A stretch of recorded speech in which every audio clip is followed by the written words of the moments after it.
relentless. That's it, I'm done. Welcome to the broadcast. This is a source of information on all things related to commercial appliances. Welcome all of you that are new to commercial and those of you well-versed in this industry of ours.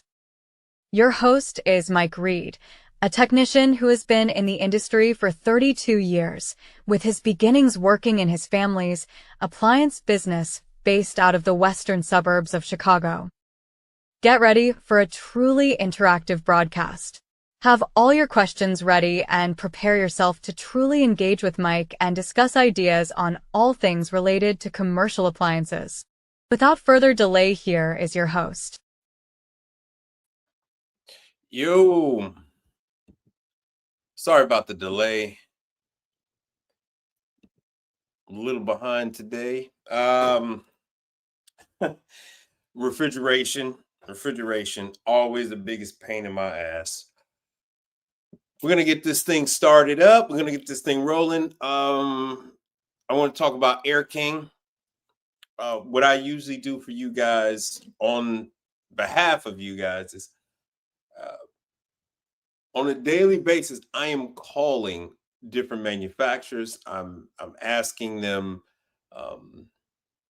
all different type of information about what their training is like, if they have any training. I'm inquiring as to if they need any new service providers, things of that nature. So today I got a positive response from a manufacturer. Now, just so you know, this one is not for the faint of heart. Let's see if one of these is going to be long enough. This one is not going to be for the faint of heart. So we got people slowly trickling in because, I am normally here a little earlier. And then I had things playing, but I didn't have it broadcasting. I didn't have it live. So my apologies. Let me cue this thing up. I'm going to add a new screen. Let me see here. What is the worst? What is the worst type of fast food location you could think of? I'm not talking about brands like Chipotle, McDonald's, Whataburger, Del Taco, that type of thing. I'm talking about what are the worst type of restaurants you could think of, like pizzerias, donut shops with their flour and oil, sandwich shops. Come on, let me hear it. Let me see which ones that you guys think of that is the worst type of quick serve fast food restaurant. What type of food is the worst? All right, is it seafood? Is it Mexican? Is it Chinese? Let me hear it. Let me see what you guys got to say about this one.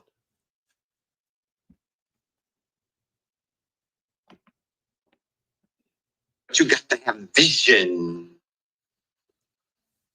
While we're doing that, I'm queuing up a couple of things. Screw it, I'm gonna put these damn glasses on. And I had a refrigeration problem. It's a pain in my ass. It is a pain. All right, so we got one for pizzeria. Yo, and Mike Adams, thank you for subscribing. Thank you for subscribing, but thank you for supporting the channel. I also had somebody else that is a new supporter. Oh wow, you guys are here early. I do appreciate you. You guys are here early with the support. Good Lord. Yeah. Oh shit. Hell, look who it is. Thank you very much. That is way generous. I do appreciate you. We didn't, when I went over the things with this manufacturer, his specific need was Texas, because I generally start with that I'm in Texas. And when I mention Texas, that perks up the ears. Everybody comes to attention. Pause. Everybody comes to attention when I tell them I'm in Texas, and then I tell them I'm in Houston, Texas, and it's just, Here we go. yeah, they just lose their shit. They lose their shit. So we got one vote for pizzeria, and I myself am not a big fan of the pizzeria shops. They are typically hectic, chaotic.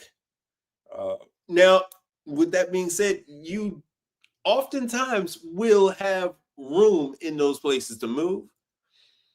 The ones that are making pizza dough from scratch those are the ones that are the pain in the ass, because you got double O or triple O flour every damn where. You got flour in everything.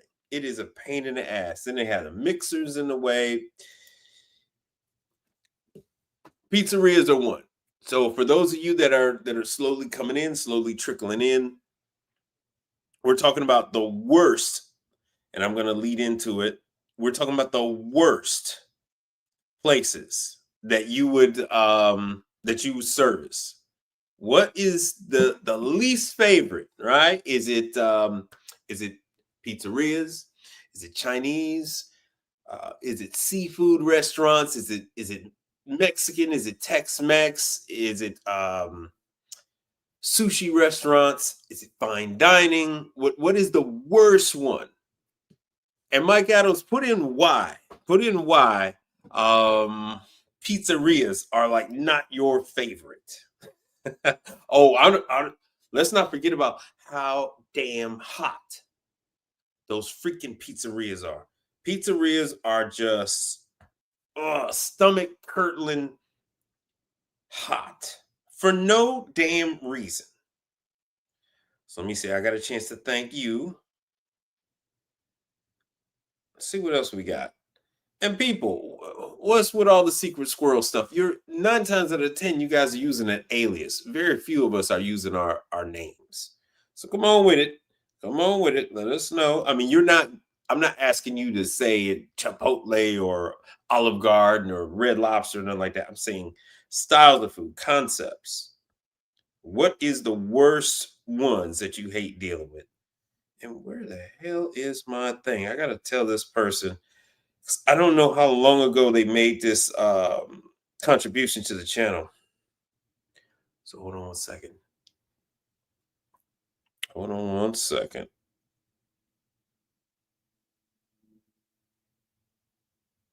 Let's see here what I can find. Trying to use this damn account. I specifically went with this Chime so that I can deal with more people. All right, what we got here? My apps. Hey, my apps, and thank you for contributing to. Everybody's here, all the heavy hitters. Yeah, I was dealing with refrigeration on a place that is far out. I was I'll show you. I was delivering chemicals and stuff all day today. I was trying to do paperwork. That's why I specifically did that Chipotle startup. I specifically did that on Friday so I wouldn't have to mess up my day with that. And on Mondays and Fridays are days where I allow myself to do paperwork. I allow myself to do paperwork. I allow myself to do parts orders and requests and things of that nature. I was also hoping that the LED lights and that the transformer would come in for that liquor store. I was going to go ahead and knock that one out today, but that I never did get a notification that those parts had come in. And here's who I'm going to thank. So thank you, my apps, for contributing to the show. And I want to thank Roman G.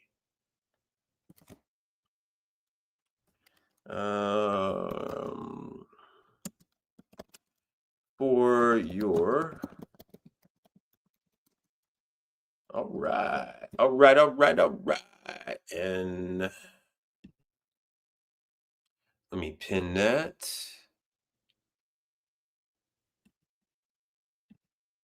All right, so I want to thank Roman. Roman contributes to the show on, where the hell was this? That was last week. Okay, I see it now. That was last week on Chime. So thank you very much. Oh, you're here. All right, yeah, bro. Hey, I am. Thank you so much. I just looked at it. I looked at Chime and said, wait a minute. Oh, wait, somebody contributed to it. So I saw that today, and thank you very much. I do appreciate it. You know, it means a lot to me that you guys would put something in the cup, you know. So, oh man, that's nice. All right, so yay, so chime in. What we're talking about is, like, what is the worst one? Is it burger joints with their French fries and shake machines and so burger joints usually have a grill or griddle, so they have this like smoke. Then they have the French fries. Is it a chicken joint? Is it a rib joint? Which one do you guys like the least? So Mike is saying pizzerias. I completely agree with him. Pizzerias are rough. Pizzerias are rough, man. And I talk to her often. Hold on, let's see. And I've been getting hit. There must be a pizza show. Must be some kind of pizza show going on. This is run by a woman. Quite a few of these companies are on their third or fourth generation. And it is turning out that the granddaughters or the great-granddaughters are the ones running these locations. Hold on one second. It is, I don't know why I keep wanting to say it, Peerless. There we go. Peerless ovens. I'm so stuck on Peerless Premier.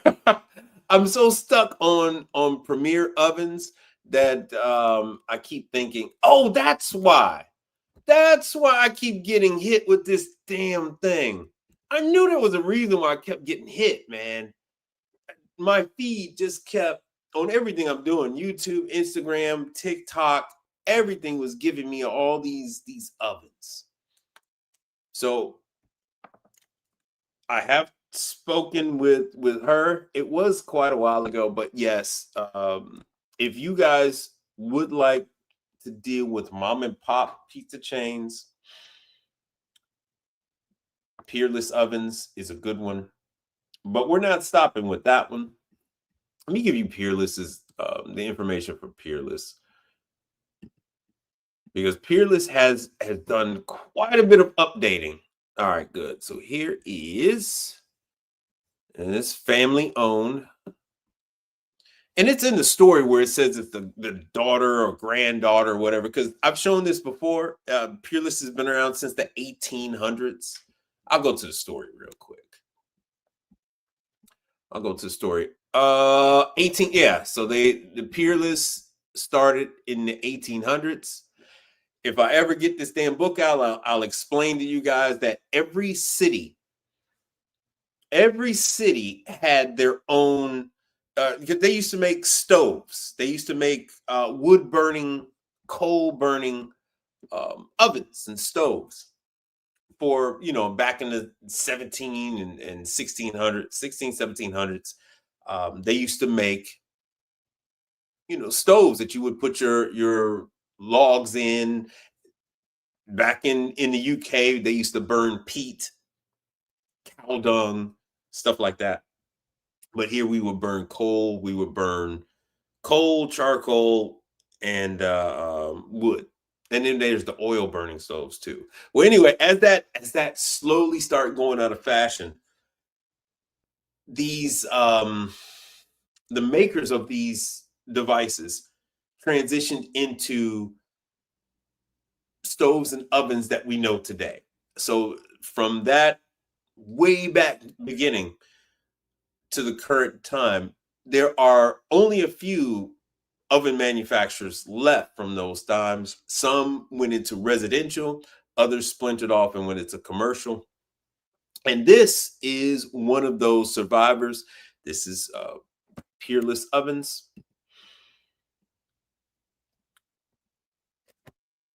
See, they started out selling residential gas stoves and fireplaces under Beverly Peerless back in the 1800s from Columbus, Ohio. All right, and then they just kept going till you get to what you got today. And now today they have all these new digital controllers. And let's see if she's on here. This might be her. Although it sounds like a younger woman. The voice that I hear on the phone, it sounds like a younger woman. I mean, it could be her. It could be her. It's family owned still. And the daughter, well, like I said, it's a granddaughter that is running it, a great granddaughter, I guess. Let me see if I can find some more information on her, but I'll just show you these real quick, and I'll go back. So Peerless is actually one of my favorites. This is your deck oven pizza, which traditionally you're going to find this in the Midwest and the East Coast. And as certain chains branch out and go and move west, they typically will take this style of oven with them no matter what. Now, even with them saying pizza, so as you see, they start to move away from using pizza on this. I take care of these ovens in quite a few Asian restaurants. What they do is they make biscuits and things like that. They're just baking other items in it.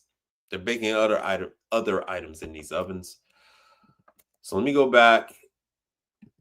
And you guys didn't seem to chime in on any damn thing else, huh? Nothing else. Here's the number. If you give them a call, she might just answer the phone.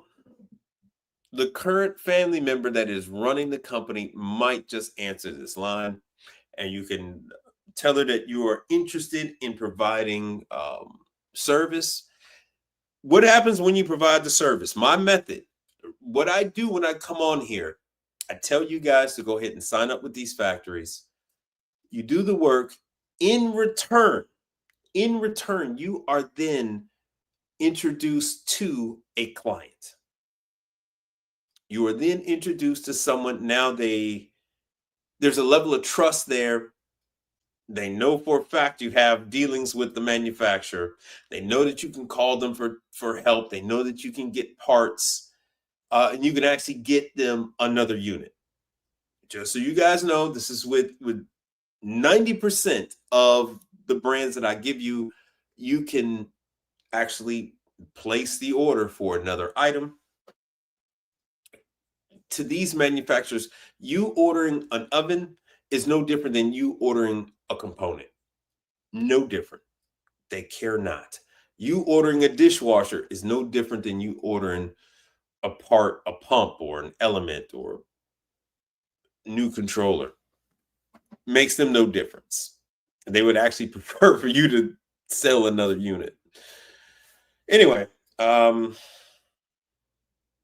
on, what the hell was I saying? Screw it. I'm gonna move on. But take this number down. So what I was saying is, when you go ahead and do these jobs, you're still gonna get paid. You're still going to get paid. Half the time you're getting paid by the customer, because it is typically something having to do with improper install. In the case of one of these Peerless, one of these Peerless ovens, what I tend to find is electrical voltage issues or a breaker, drops a leg of power or something, and it ends up destroying one of their controllers. On gas, you end up having gas pressure is not right, or the gas pressure is fluctuating. Here in the South, especially in Texas, the gas pressure is higher during the summer, and then it drops during the winter because now people are using gas to heat their locations, their restaurants, and things like that. And it just typically the whole area, and so the gas pressure will drop. And then what you'll have is everything is working fine during the summer, and it doesn't work right during the winter. And that is not Premier's problem. That is the customer. The customer has to pay you. And then on the hot side, usually the warranty is only like 90 days or so. And not only is it relatively quick, the warranty, like very rarely on the hot side are things like 1 year. Let me see if I can find it. Usually warranty there's a startup here. So here's the startup, and then there was the warranty packet. So this is also one of the things I love is when you're dealing directly with the factory, you're often the first one out there. So even if you're not hooking it up, before they even turn it on, you're the one that's got to come out there. You got to check the box. As they said here, check and make sure there's no damage, blah, blah, blah. Check for gas pressure, the whole nine. Calibrate the thermostat because that is a thing. And then make sure the stones are in properly. Oftentimes these guys don't put in the stones right. They crack, they break. Things like that. And that's another thing, changing stones. It's so much fun. So much fun. But anyway, now that we have a few more people, I'm going to move on to, all right, who we got here? Hold on. There you go. Now Roman is up to speed. Now, since you guys refuse to chime in, this is what we're going to do.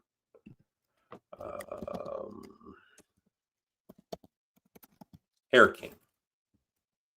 Oh, damn, I don't want restaurant supply store. I am going to show you Air King. All right, this is a manufacturer that dominates fried chicken restaurants. What they make are the equipment that allows the employees to bread the chicken. So they're able to provide consistency on that. Now, these aren't just the names. These aren't, exactly. And it changes. I'm just going to be starting with them this week. I signed up. I'm going to be signing up with them. But, Zaxby's, Dave's Hot Chicken, Mike's Hot Chicken, all that kind of stuff. Damn, I was trying to say, Golden Chick over here in Texas, things like that. We're adding so many chicken restaurants. Hold on, let me jump out of this real quick. We're adding so many. Let me see here. New chicken restaurants coming to Houston. Now let me see what this pulls up. Chicken space may be crowded. Oh yeah, Houston's hot. It's just so many. It's just so many. Now this source is Business Restaurant online. Lisa Jennings, and this is from August of this year, August of 2025. Houston, Texas hot chicken. I mean, we have so many of these freaking things.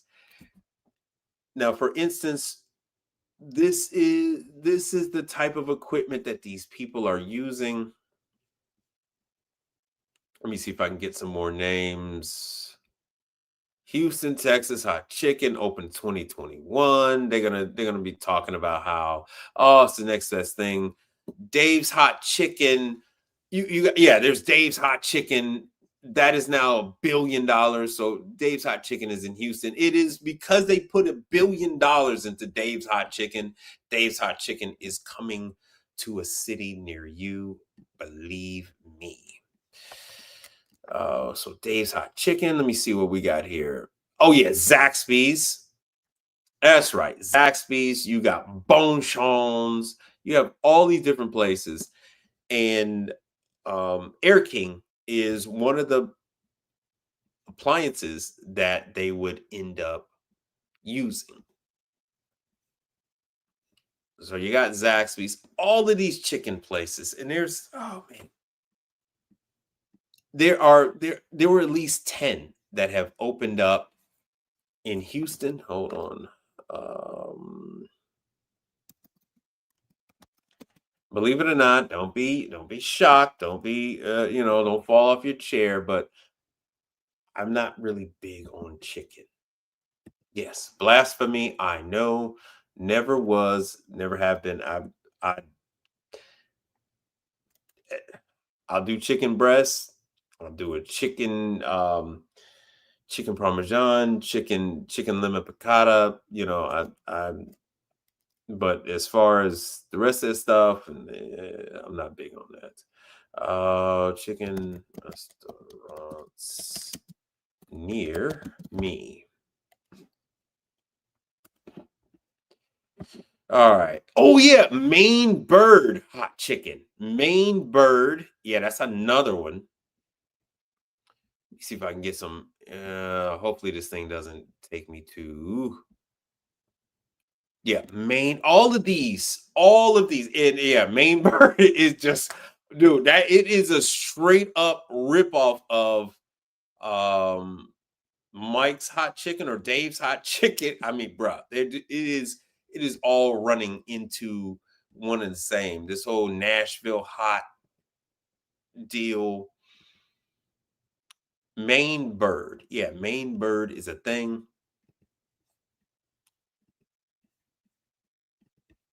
Yeah, my app said chicken places all over Houston. So many, never right. There's gonna be so many that you never heard of, but as these places come to you, like there's one, I think it's like Smalls Chicken or something like that. I first saw them in Louisiana when we were in Shreveport. I saw one of them. They're using shipping containers, so they're making the restaurant using shipping containers. I think it's called Smalls Chicken. Hold on a second. Let me see if I can. I think it's got, and one just opened up last week here in Houston. I think it's Smalls Chicken. Yeah, small. Oh, that's Small Sliders. This is Small Sliders. My bad. This one just opened up, and I don't know if they're going to be using Air King. I'm going to find out. And I'll take you guys along on the ride with me. But yeah, as you can see, they're using shipping containers. That's their aesthetic. They're building out these restaurants using shipping containers. But there's another one. There's another one with this, like, the symbol looks like a road runner, but it's not. It's supposed to be a chicken running fast, but it looks like a road runner on the thing. And they're also kind of almost using, and I think Air King uses, is it Churches and Popeye? I think Churches and Popeyes use it too, but I'll find out. So they told me that we will definitely be doing some work together. So yeah, this is the Small Sliders. This started out in Louisiana. Well, not started. It was in Louisiana, and now they've crossed the state lines. They're over here in Houston now. So everybody wants Houston. But let me go to, all right, so that was Zaxby's, chicken restaurants near me. Urban Bird. Yeah, there's so many freaking places. Urban Bird. So I go through all this to tell you they are using products that like Air King makes. They won't say it up front just yet. I haven't started doing the Air King stuff, but Air King floods my algorithm. Air King floods my algorithm every time they're at a show. Their internet presence is out there, man. It takes over my feed. I'm getting all kind of, bro. I feel so comfortable with Air King because I see their stuff all the time. Oh yeah, we have this chain here called Frenchies. Oh yeah, we have Hearts, Frenchies and Hearts. These are brands that have been around for a long time down here. But what I'm going to do here, I'm going to go back to Air King.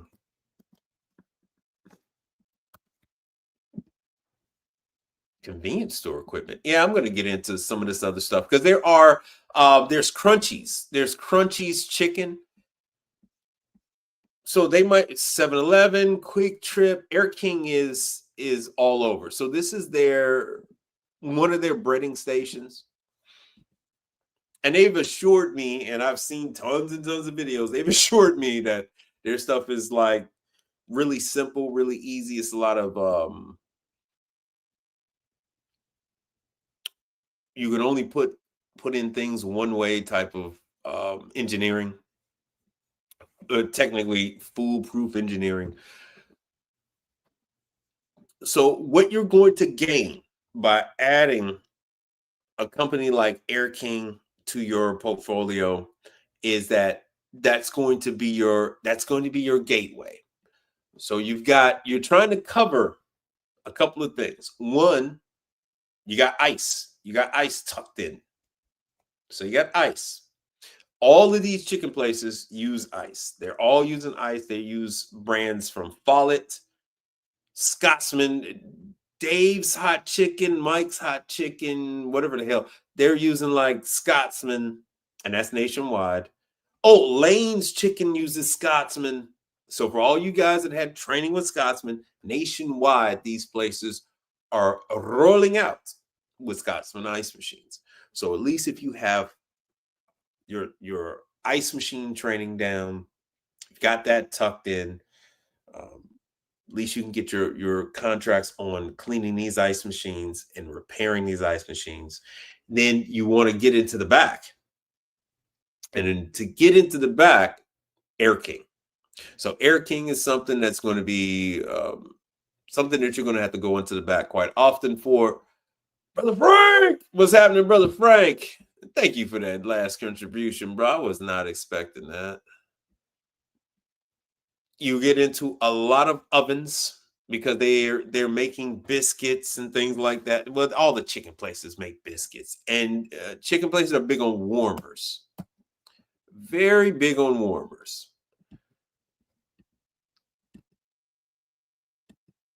So they make a large number of items for breading. So how these things are designed is they have a storage compartment, and they're able to just dump the chicken in there, and it automates the whole process of dredging the chicken. So they like to advertise that they can provide full coverage of the chicken. You know, and so it's all pretty much hands-free. Let me see. Oh, good. Here's a video. Let's see if I can get one of these damn videos. We'll see what this one does. Foods have never been more popular, but today's operators face considerable challenges when it comes to serving up these high-demand menu favorites. Rising labor and ingredient costs, as well as the need for consistent results, have made it more difficult for operators to remain competitive and profitable while offering freshly breaded fried foods. Thankfully, there's a better, more efficient, and more cost-effective way to prepare freshly breaded fried foods: the Breader Blender Sifter, the BBS, exclusively from Air King. The BBS allows staff to hand bread product, then sift the breading mixture automatically in one compact, convenient station. So, how does it work? First, Pre-blend the breading ingredients through the sifter. Then, simply add the breading mixture to the breading lug and begin hand breading the product.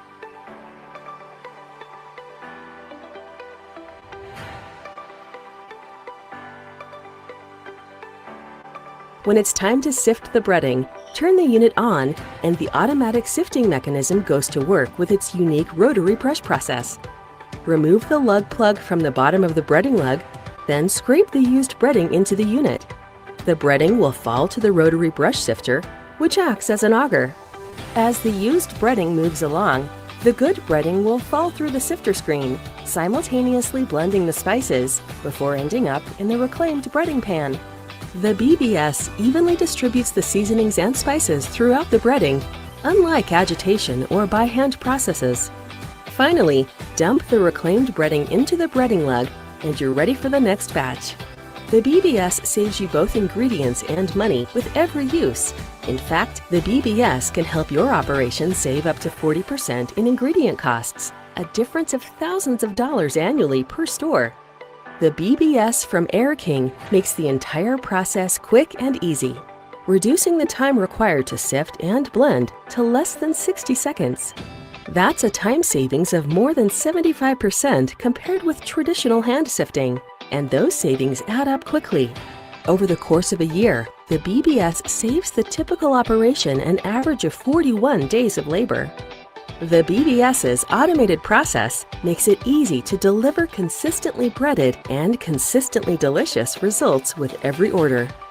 And with its quiet direct drive motor, only 3 basic removable parts, and dedicated workspace, the BBS is easy to maintain and clean each day, a critical factor in preventing cross-contamination while ensuring code compliance and food safety.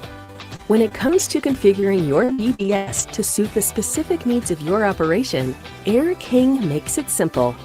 Choose between 4 available stock widths from 22 inches to 31 inches, or a custom-engineered solution to fit any unique footprint. And with a full range of accessories, including landing zones, dip wells, drip guards, and more, there's a BBS configuration for every operation. Maybe that's why many of the world's leading fried chicken brands trust Air King. Discover the BBS difference, the Air King difference, today. All right, so that's Air King. That's Air King. Let's see here. What else they got here? Setting up your BBSU 3515 P28 breader blender sifter. What the hell? Be sure that all components are properly dried before Good, he's beginning gonna go over assembly. that. Install the screen with the open end toward the motor compartment. Install the brush with Oh, yeah, there's the brush. Hold on a second. So the this is square what drive end toward the spring-loaded drive coupling, and make sure the round pin end locks onto the pin on the screen. so it's mainly Next, like the place brush, the brush cover on and top the of the screen with the opening furthest away from the motor compartment. Next, place the stainless motor, breading lug with the hole aligned with the brush cover opening. Place the red lug plug over the lug hole. Slide the 8-inch deep full-size stainless breading pan below the sifter box, and then the white plastic dough ball pan below the motor compartment. Next, hook the 28-inch ice bath to the square tubing. The hook will go underneath the lip of the stainless breading pan. Place the half-size 6-inch deep. Let's talk about fresh breading product, or by mechanical actions have their own drawings rather than sifting them. But there's a better way. The breader blender sifter from Air King. Oh, there we go. Setup and breakdown. Is this the one we just watched? Before beginning assembly. First, slide the lower rail to full extension and place the third size stainless steel dough ball pan in the very back and the sifted breading lug in the Here's front. Model lookup. Yeah, they have a number of different items. They're not all the same. You know, they are the same, but they're not all the same. We are same, but different, but still same.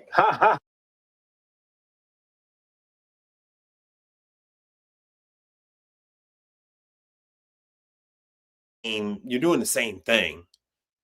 So the sifter brush, and then you can actually wire the thing up for 115 or 230.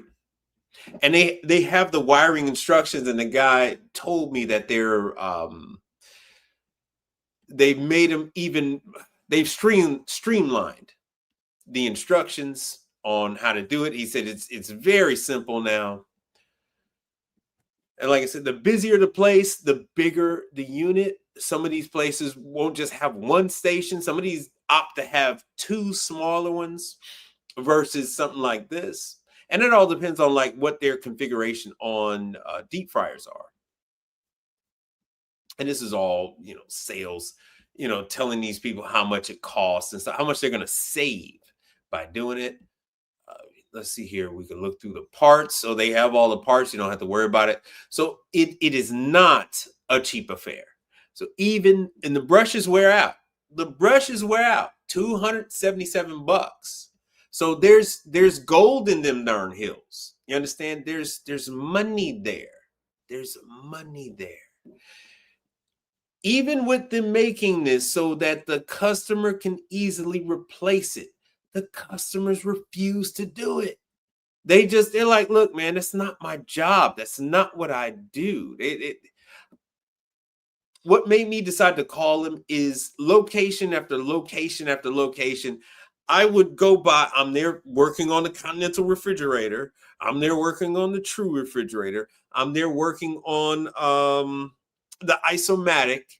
I'm working on the Ultra Fryer or the Henny Penny. And I look over, especially when I'm working on the fryer, and I look over and I see the Air King. And I see like a cover is off of it, and I see it's not plugged in. And I'm like, what the hell's up with that? And I say, nah, I don't even want to get involved with it. And the guy confirmed what I was thinking. He was like, yeah, he said it's so simple, but they just don't want to touch it. They don't want to touch them. So the most involved item that you're going to work with is going to be the motor. So here, because these things get flour and all kind of breading caked up in them, yeah, you might want to replace the receptacle. That $76. Nice. And it's a universal 3-prong receptacle. And as always, feel free to ask your questions. As you see scrolling down, oh, you can't see it on the phone, but at the bottom of the screen on the larger, for all of you watching on a TV or tablet or a laptop, I put down the number to call for Air King. You just ask for tech support. You let them know which area you're in, and they will they'll get you all signed up. And like I said, this is going to be your gateway. I've told you how to get in using ice. All right, I've explained to you guys how to get in using ice machines. Right. So if you can make it where you're a necessary part of their operation, all of these things I'm telling you about, it is all part of repetitive preventative maintenance operations. You have to get in there and you have to clean the ice machine every 3 to 4 months. Some will push it to 6. But you're going to need to go there. You're going to need to change the filter, even if they have a filtration for the entire facility. Every single ice machine manufacturer says, and you got to tell the customer, I'm not going to do it, everyone. And flip out. You have to change the filter specifically for the ice machine. Just filtering water for the building, for the faucets, for the bun. The bun is going to have their own filters. The bun, all the other boilers, they're going to have their own. And the ice machine has to have its own as well. And here we So you're going to have to clean go. the ice machine. You're going to have to change that filter. And then if you go in there, also, you have the brushes that wear out on the Air King. So this is a good one for you. Not bad on the dual voltage. Like I said, their stuff is all set up, so you're really dealing with fewer parts.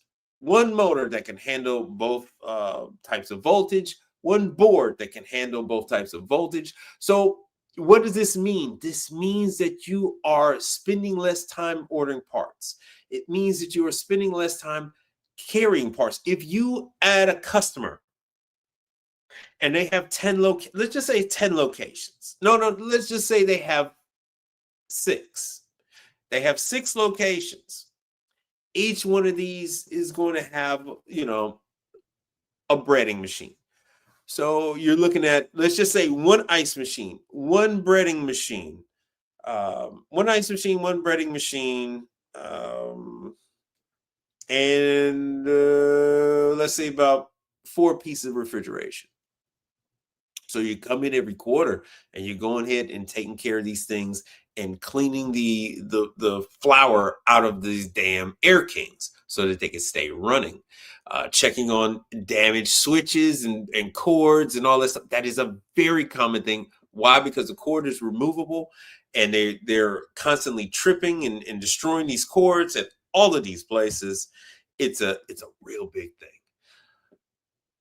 What does this mean for you? This means consistent income. This means something that you can actually set up employees to do. For you to step back, something I have failed to do, but it's something that I have faith that you can accomplish, right? It's very doable. I am just too much of a control freak to let that happen. It's at my own detriment. Of course, these prices, this is not your price. So when you get set up, you're going to have your own pricing list. Usually manufacturers are giving us 35% off. I don't know what Air King is going to give me, but typically that's what you're going to get. Let me see what the warranty program looks like. User must blah, blah, blah. Oh, see. Here we go. Air King reimburses up to 1 hour and 30 minutes of labor. So they're saying if your ass can't get this thing, if you can't change that damn board in an hour and a half, they're like, hey, we got problems. If you can't rewire this damn motor, put in another motor in an hour and a half, we got problems. Every single one of these suckers are on wheels. So yes, Air King reserves the right to deny all labor charges considered excessive. Now, considered excessive, which means if it is over 1.5, you have to give them the circumstances. Hey, nice. Okay, good for you. Starting your journey. All right. Yo, Picture Man, what's happening? I think Picture Man contributed too. I think you contributed on YouTube directly. I think you gave me I think you did something directly on YouTube, if I'm not mistaken. So thank you for that. Now, like I said, anything over the 1.5, you're gonna have to call them up and you're gonna have to get permission for that. Now, they reimburse for up to 50 miles of travel. Right? Up to 50 miles. Now, what they're going to cover, so that is the 1.5 is the actual labor. Now, what they're not telling you is, so they're not going to cover it. If the customer hands you a part, say, here, put this on, Air King is not going to, they're not going to warranty that. They're not going to cover that. Now, what does warranty cover? Warranty covers standard ground shipping, right? Special handling, next day air, Saturday is, those costs are not included in the warranty. So if the customer is bitching and whining, they actually need to be bitching and whining to Air King, not to you. But if they're bitching and whining, and you just pitch them back on over to Air King, say, hey man, give this guy a call and he'll straighten you out. Don't worry about it.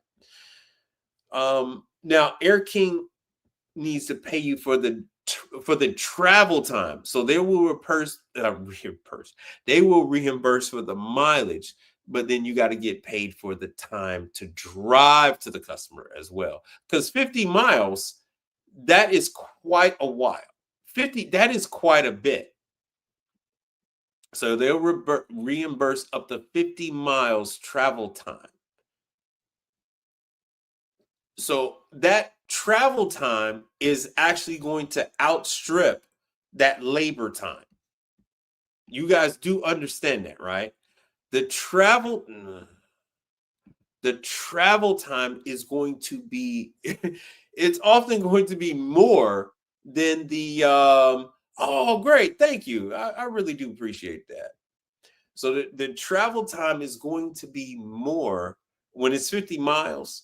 That's going to be more than the hour and 30 minutes. So just keep that in mind. So that is a whole nother negotiation.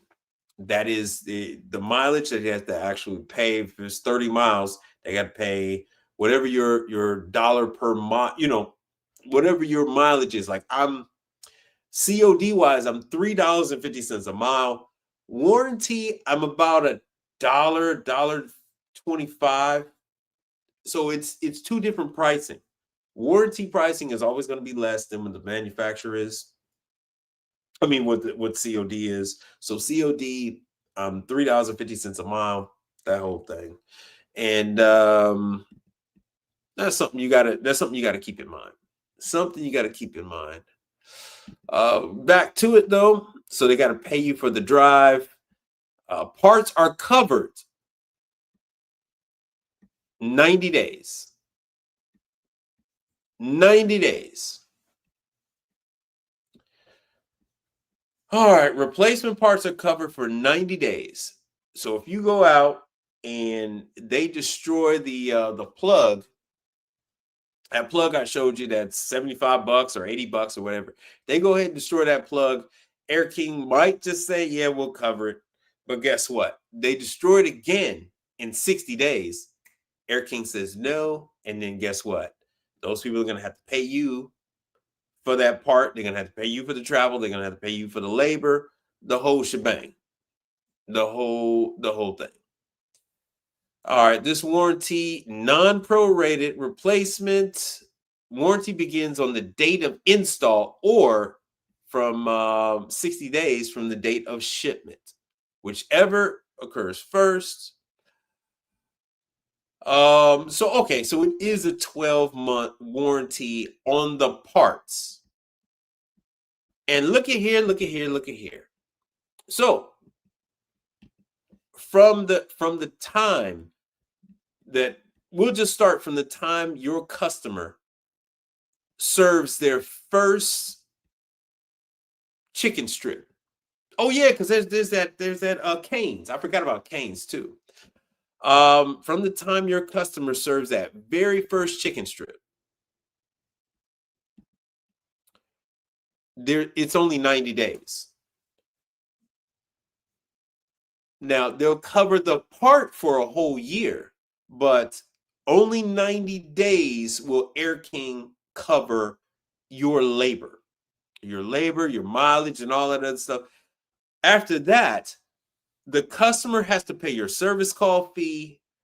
After the 90 days, they got to pay your service call fee. They got to pay for your labor rate. They got to pay for your drive, your $3.50 for the per mile, your whatever you're charging, your $1.10 an hour for the technician to drive. And then whatever the labor is, if it's $2.85 an hour or if it's $1.85 an hour for service. So service labor and driving labor, those are two different things. Well, most times they are. And then what happens is Air King is covering the part itself. So after the 90 days, they're still going to cover the part, but during the first 3 months, they'll cover everything. They will cover everything.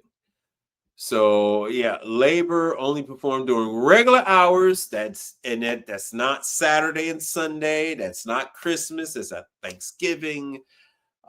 And that's not after 4.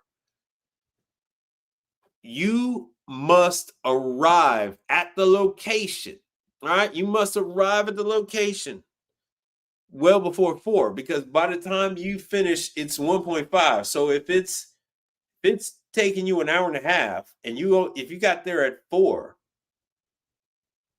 now you're going to go over. So you can't take any calls. You can't initiate any calls after 4. Right, because anything else after 4:30 and anything else after 5 is going to be, an additional charge overtime. Anyway, but you guys get the idea. You only got a 90-day where they're covering everything, and then they will actually cover the part. So what happens? You get first crack. You get first crack when they call up and it's been 6 months. And these guys don't think about it. When it's been 6 months and that switch, they go hitting the switch and it won't turn on. They're calling, they're yelling. Air King's like, all right, cool. We're going to send out, another switch. And then you call the customer, you say, hey man, you've been open 6 months. Here's our fee to come out, and then we'll install it. And so the customer wants the damn service done, and they want it done by somebody that's authorized. So they are going to go with it. They are going to go with you. It is what it is. And then they call back to Air King like, hey, is this right?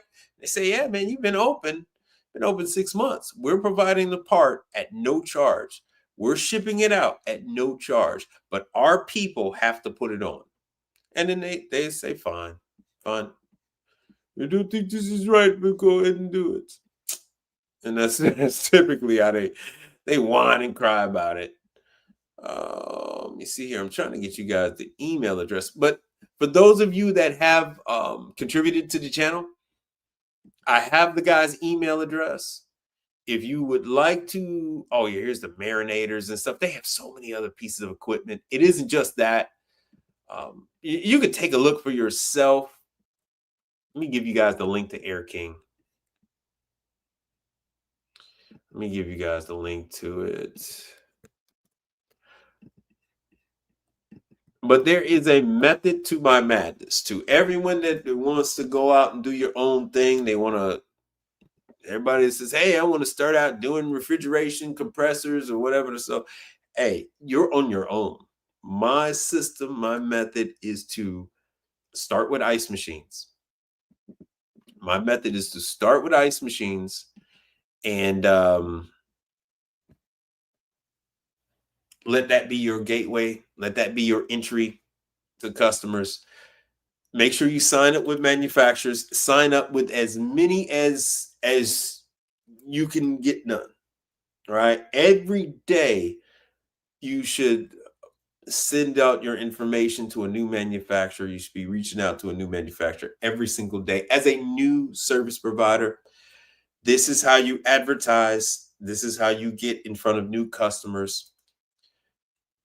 Most equipment for the hot side, this is for hot side, you have 90-day warranty on vast majority of the equipment. Few of them you have a little bit longer than that, but when it's longer than that, it's typically the warranty is just like you see here. It's just on the parts. Even on some of these $40,000 fryers, it's the labor. The warranty is just on the parts, and they're only going to send out the part if a factory authorized technician is the one doing it. And how you get in here, how you get your foot in, like I said, if you're doing ice cream, I don't know why, but these chicken places, some of them use ice cream as a draw, especially the southern ones. They'll give customers free ice cream while they wait, or every time you come in, you can get ice cream. And so you had to work on ice cream machines at these chicken places. You have your soda machines. You have your ice machine. Of course, you have all your refrigeration at these places. You have Warmers go out in chicken places like nowhere else. It is unimaginable. I've seen every brand of warmer and they all go out. It is of heat lamp warmers. It is just Hatco, Mars. It is amazing. None of them make it. None of them survive. I don't know if it's because of all the grease and oil in the air. I don't know what it is. Switches burn. Receptacles. Well, the ones that use heat lamps, the ceramic pieces, those things are always going out. That's going to be a number one thing. And then these chicken places are always using.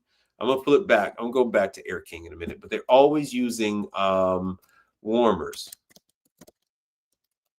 Let me show you like a Hatco warmer.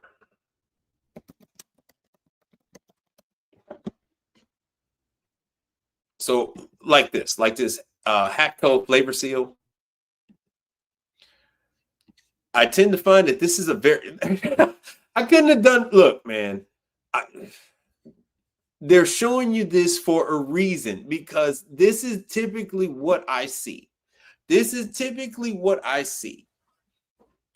Exactly what they're selling. This is what I see is the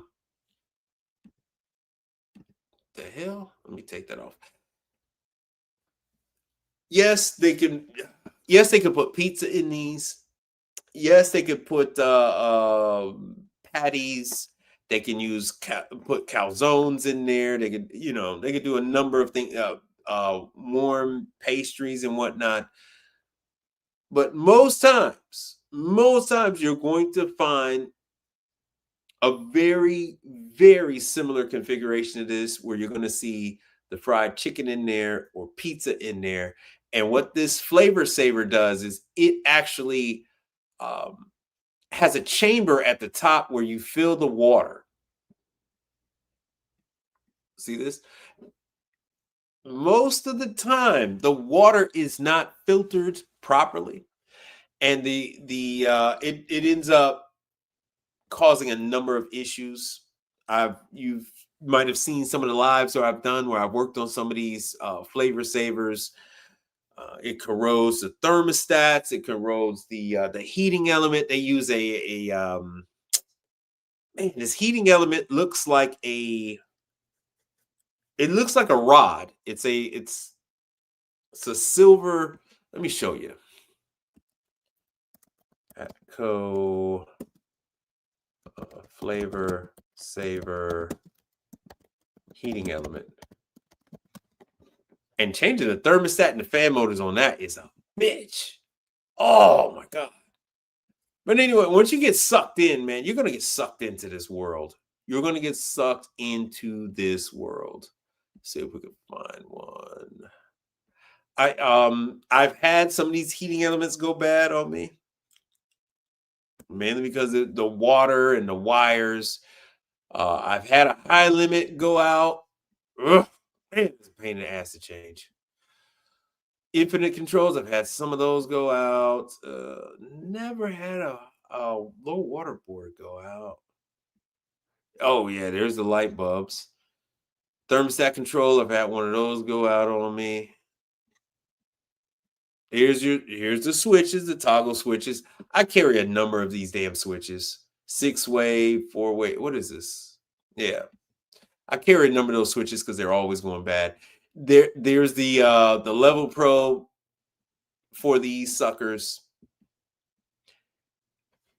All right, so here's one of the elements. Let me see. I should have more. This isn't quite the element I'm looking for. Hold on a second. More heaters. The element I'm looking for, it is. Damn. You know what? Always when you got company. When you got company, they don't want to perform, man. What the hell? And I so hate Parts Town. I do. Son of a bitch. Yeah, there's the gear motor. Where is the damn heating element? Anyway, you would never think it, but there are so many of these parts. So as part of your PM, you're going to want to clean the float, just like you would do with a ice machine. Sure. Yeah. No, that isn't a Roy Rogers counter. That is a it's like an Emerson. It's like an Emerson LAE. What's the name controller? Yeah, Alex, and thank you for contributing to the channel. What you're gonna need is a screwdriver, and so what you're gonna need is you're gonna need a small wrench.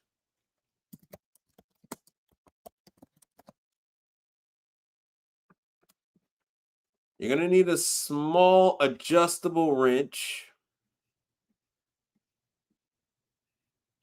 A set is cool, but it's a pain in the ass. It's a pain in the ass. Let me show the Klein.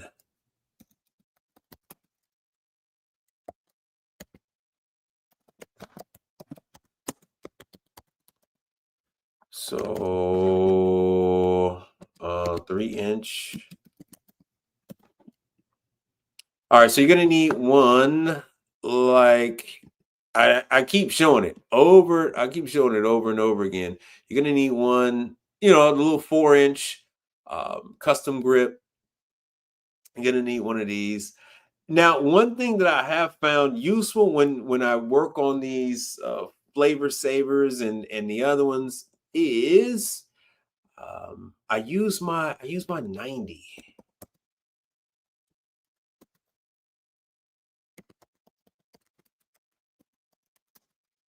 Angle drill attachment adapter. So you will end up needing one of these because it is there. You really need your space, and it's a lot easier when you're using one of these. I don't know how the hell the Milwaukee's at 26. It used to be $19, but anyway, and then there are some cheaper ones. There's some cheaper ones that are like $9 or $10. So yeah, a 90-degree drill attachment would be great. Excuse me, angle attachment would be phenomenal. I can't excuse me, I can't stress the need for that enough. So a small wrench, a 90-degree adapter for your drill. Of course, you're going to need your meter. Now, my Milwaukee let me down. I had to go back to my Klein meter. I had to go back to it. Believe it or not, I had to go back to freaking Klein. My my Milwaukee wouldn't it wouldn't pick up ohms. My Milwaukee meter wouldn't do ohms. It was, I had to bust out. I had to dig out my damn Klein. Luckily, I was able to find my Klein and do that. So you're gonna need a nice meter. All right, so 69 is not bad. Let's see what else we got. So a meter. I'm gonna need a meter. You're gonna need oh yeah, and then you're gonna need a nice little socket set. You're gonna need a socket set.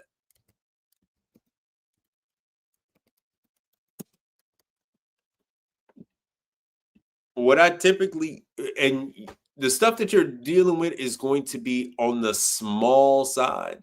So you want smaller sockets. You're dealing with quarter inch. You're dealing with quarter inch. So you don't need all these bigger sockets, you're gonna want your 1/4" stuff to get in there, and then I typically I'm gonna use the adapter and the 90, and then I'm gonna get in there, and I can go ahead and get out those take off all those 1/4" washers. So I guess that would be let me see here. Oh, and these bastards, you're going to need a razor knife. You're going to need a razor knife. They use silicone. They use silicone quite a bit. And so you're going to need, like, you can get these $3 Anvil utility knives. Husky, Milwaukee, Gerber. Oh, wow. The Germans, yeah. Milwaukee, Husky, DeWalt.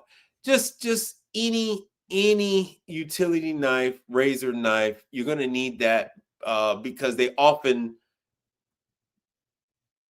Hapco doesn't. Why would you need refrigeration tools? I'm lost, brother. I'm lost. I don't know what you... I don't understand. This is a warmer, brother. This is a warmer. Don't you see the chicken in there? That's chicken. It's chicken and biscuits. Chicken and biscuits, brother. Chicken and biscuits. So you missed it earlier where I'm not big on chicken. It's blasphemy, I know. My wife is from the islands, and you know, she can eat chicken breakfast, lunch, and dinner. Oh, Hapco? Oh, okay. Oh, okay. All right. Yeah, I'm talking about Hatco. My bad. I'm talking about Hatco. You talking about Hapco? All right. Yeah. What the hell? I can jump into Hapco. Anybody want anything else? Before I flip on over, anybody want to know anything else about how to get into these chicken restaurants? Bonchons, Jollibees, KFC, Church's, Popeyes, Mike's Hot Chicken, Dave's Hot Chicken, Houston, Texas Hot Chicken, Barnyard, Yardbird, Zaxby's, Lanes, Cane's, Chick-fil-A. So this is the equipment that these places are using. So they need these flavor savers and warmers and stuff like that. All right. So nothing, nada, zip. All right. So here we go to. All right, we're going to. It's the no one else. Hapco.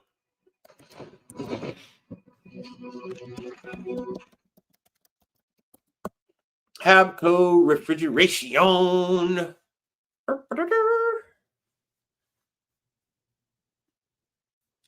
Now, once again with Hapco, you're going to need like a 90.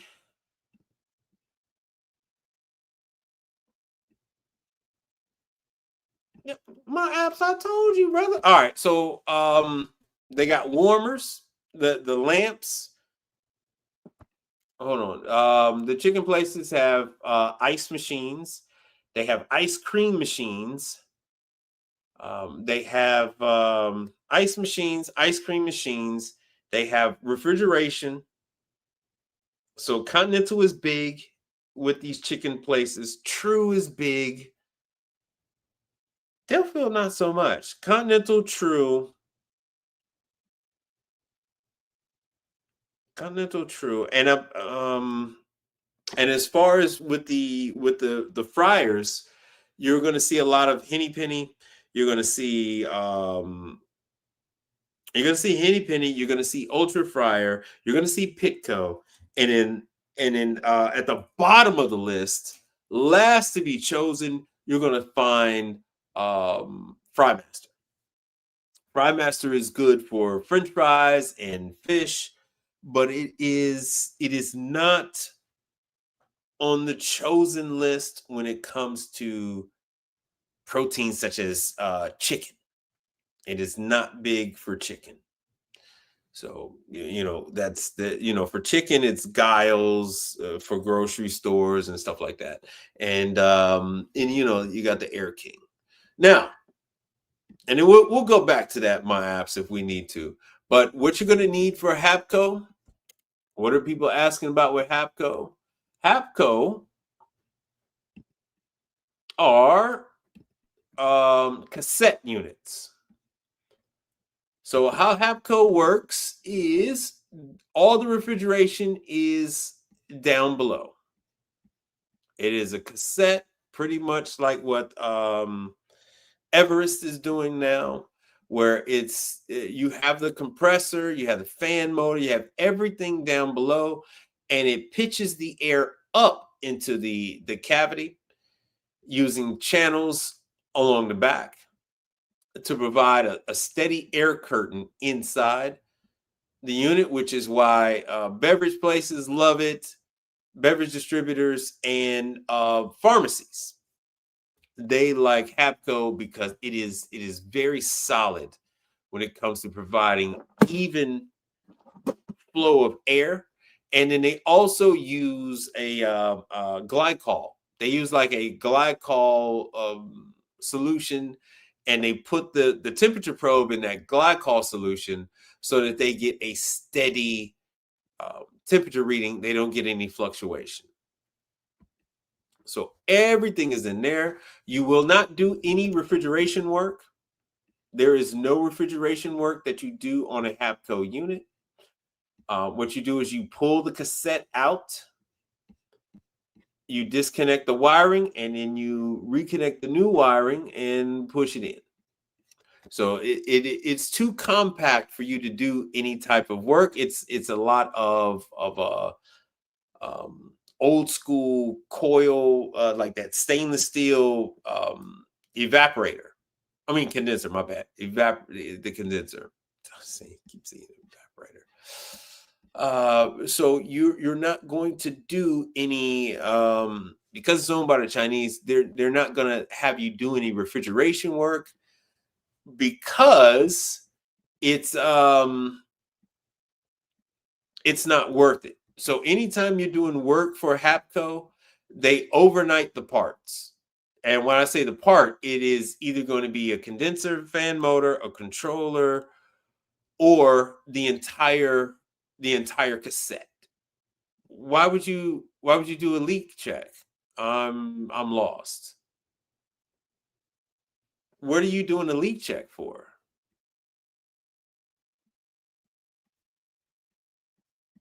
What are you doing a leak check on? So once again, ladies and gentlemen, boys and girls, this is all business. Hapco, 60 years of experience in the industry. You cannot whip out a torch in a Walmart pharmacy. You're often going to be in a place where you cannot move the refrigerator. You're going to be in a place where you're not allowed to move the refrigerator. You're going to be in a place where you're not allowed to light up a torch. You're not going to light up a torch in the middle of a goddamn Walmart. You're not going to be doing any type of work on refrigeration on any Hapco anywhere. Hapco, if there is a situation where it is not maintaining temperature, they are going to overnight a brand new cassette. They're just going to send you another cassette. And then you're going to have to go through, it takes about like 15 minutes. Yes, but never on a Hapco. Never on a Hapco. Once you have an issue with a pharmacy unit, that cassette comes out. they give you a new one. When you're doing any work for Dr. Pepper, Pepsi, Coke, that cassette's going to come out. You're going to do it. They're going to just send out a new one. I have never told you to do a nitrogen test, a leak test on any HAPCO unit.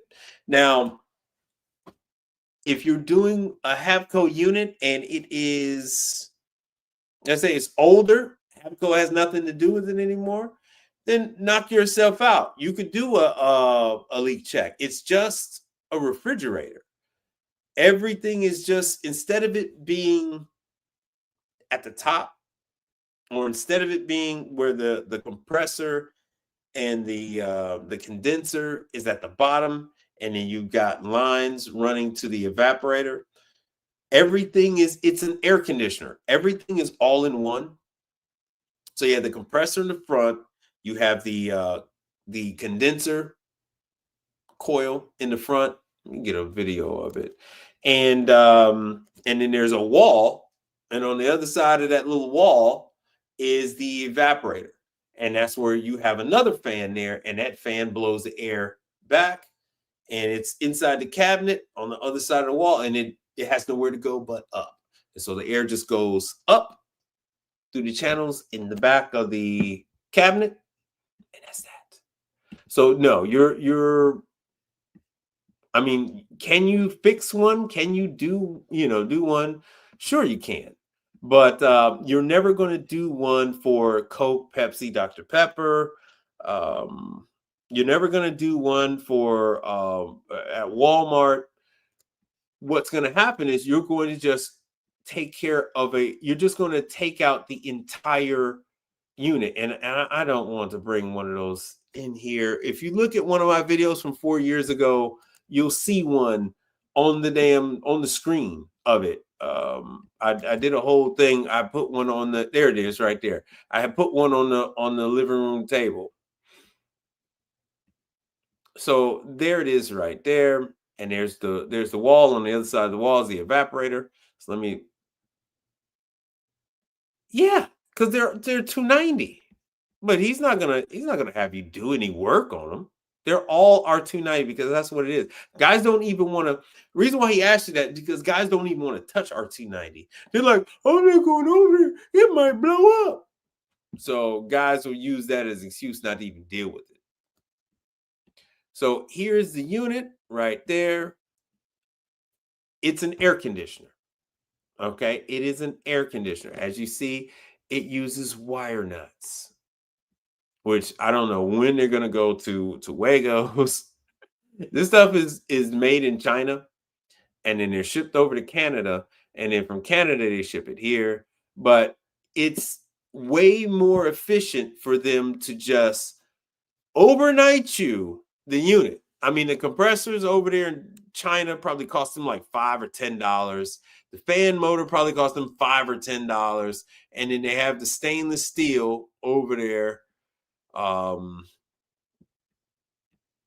then the other side is the aluminum. The other side is the evaporator.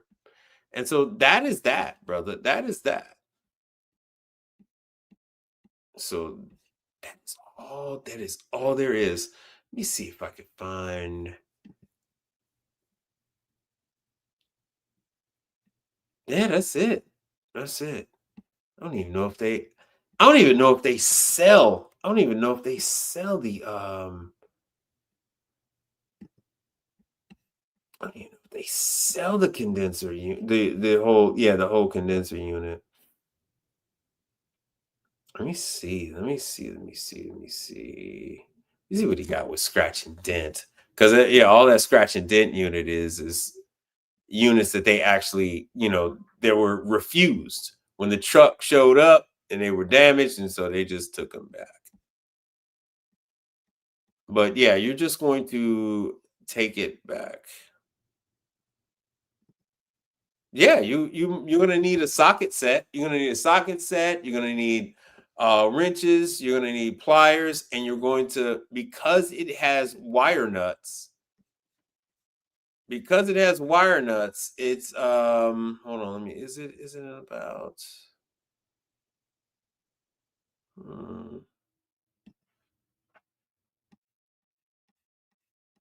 Where the hell did I find that damn picture? Where the hell was that picture? Ah, there we go. So because it has wire nuts, yeah, sometimes you actually you can't uncrimp it or it's not going to be right. So you're going to actually have to cut that, and then so you're going to have to cut that and put in a new one, new wires, new wire nuts. Every now and then the plug goes bad. You're gonna need a small set of flathead and Phillip head screwdrivers. So you're gonna need the precision set. I don't like the. Let me show you what precision set I like. I like. Hold on 1 second.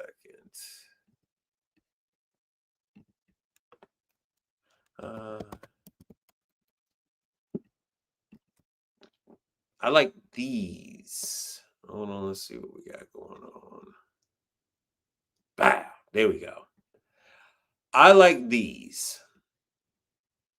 So you're going to need some that are, you're going to need various sizes of flatheads. So some flatheads aren't going to be able to fit in. And so of course you would like the largest blade of the flathead that you can get in there to unscrew the wires that go into the control to the, I think it's an Emerson controller. So you would want those. So I mean, for $4, you're gonna get the precision screwdrivers. These you're able to get torque on them. So I like those. I guess Milwaukee has a new set of these. Do not buy anything like this. You run the risk of the tips falling out. And when you're dealing with electronics and a lot of times you're dealing with stuff that's live, just know. You want something that's all in one like these. And something you could really torque on, so that you can unscrew the lines that are going to be for the compressor, lines that are going to be for the fan motor, lines that are going to be for the lines that are going to be for that. I mean, yeah, sure. Yeah, you would need a multimeter because you're going to want to see if there's power coming in and if the controller is not working. But yeah. No, I bought, all right. So picture man, here's the thing. Hold on, let me make myself big. So here's the thing, picture man, I'm at the Chipotle and the hold on, the Woodstone rice cooker. The Woodstone rice cooker is not. Damn it, it was the other one. So the Woodstone rice cooker is not functioning properly. The middle one and the one on the right is firing up, but the one on the left isn't firing. I'm like, what the fuck? So I switch it off, switch it on, it fires up. Go ahead and try to start a second time, the damn thing won't fire up. Son of a bitch. So they finally called me back. I go through the whole damn thing. And as a matter of fact, I'm waiting on those parts for that sucker too. I thought they might have been here today. And so they're like, yeah, let's get an ohms reading on the wire. That's the striker. That goes to the plug, from the striker to the board. And I go try to get a reading on it. And nothing. I'm like, what do you mean nothing? I'm like, I looked and I was like, oh damn, I had a nick in my wire. I had a nick in one of my leads. So Home Depot was across the street. So I go running over there to Home Depot.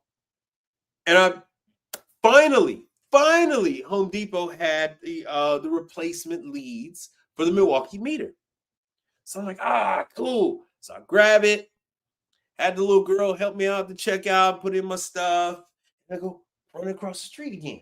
So I run across the street. Like, cool. Nothing. I said, still nothing.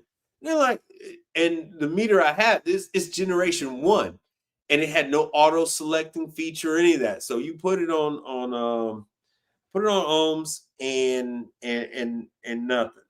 This is with the new leads on it. I'm always losing and damaging my meters.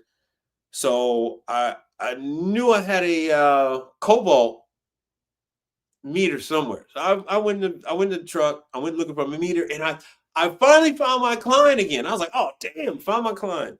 You know what? I looked up the client. Client worked. Client gave me readings. So I was able to talk to tech support. Say, yes, I got readings on it. The wire, you know, the connection from the striker to the board is good. I got the right ohm readings and everything else like that. Everything's cool. But my Milwaukee, the Gen 1, the little guy, it no bueno. It no bueno. It let me down, man. It let me down. And of course, I've lost my Testo. I really want to get my Testo back, but that Testo is a couple $100, and I'm so hard on meters. I'm so hard on meters. Anyway, so this is the sucker I was working on.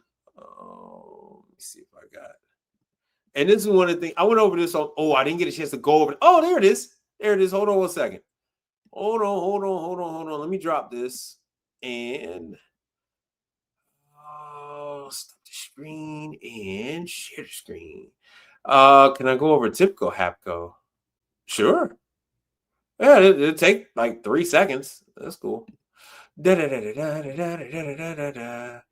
there it is. Make that bigger. It doesn't make it too much bigger. All right, there we go. Yeah, Alex, it's Hapco is the simplest, most straightforward unit you're ever going to work on, because you know, they don't want any, you know, they don't want any major work done on them. They're just going to send you out a cassette and call it a day. So here's that mother sucker. And I had to use my damn Klein. Had to use the damn Klein, man. Milwaukee, no good. No bueno. Yeah, no bueno. You let me down, man. You let me down.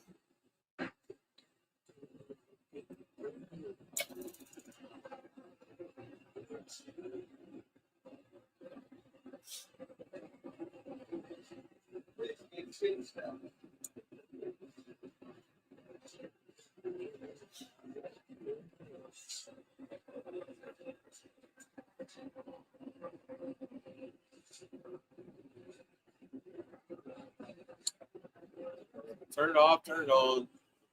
And what these units have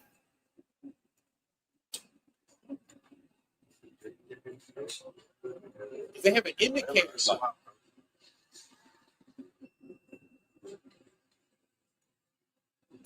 Green is good. Green is good. So the first time it fires right up. One time. Do a second time, it's 50-50. Maybe it does it, maybe it doesn't. Yeah, don't fire up like you bastard. Wires for the coils. So if I go ahead. Yeah, because Milwaukee let me down. I do have to get the better one though. They do have a newer one. It's the board.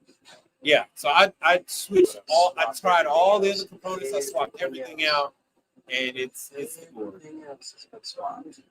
Everything else. So I swapped them. It only works one time. Second time it'll give that error code. Swap them.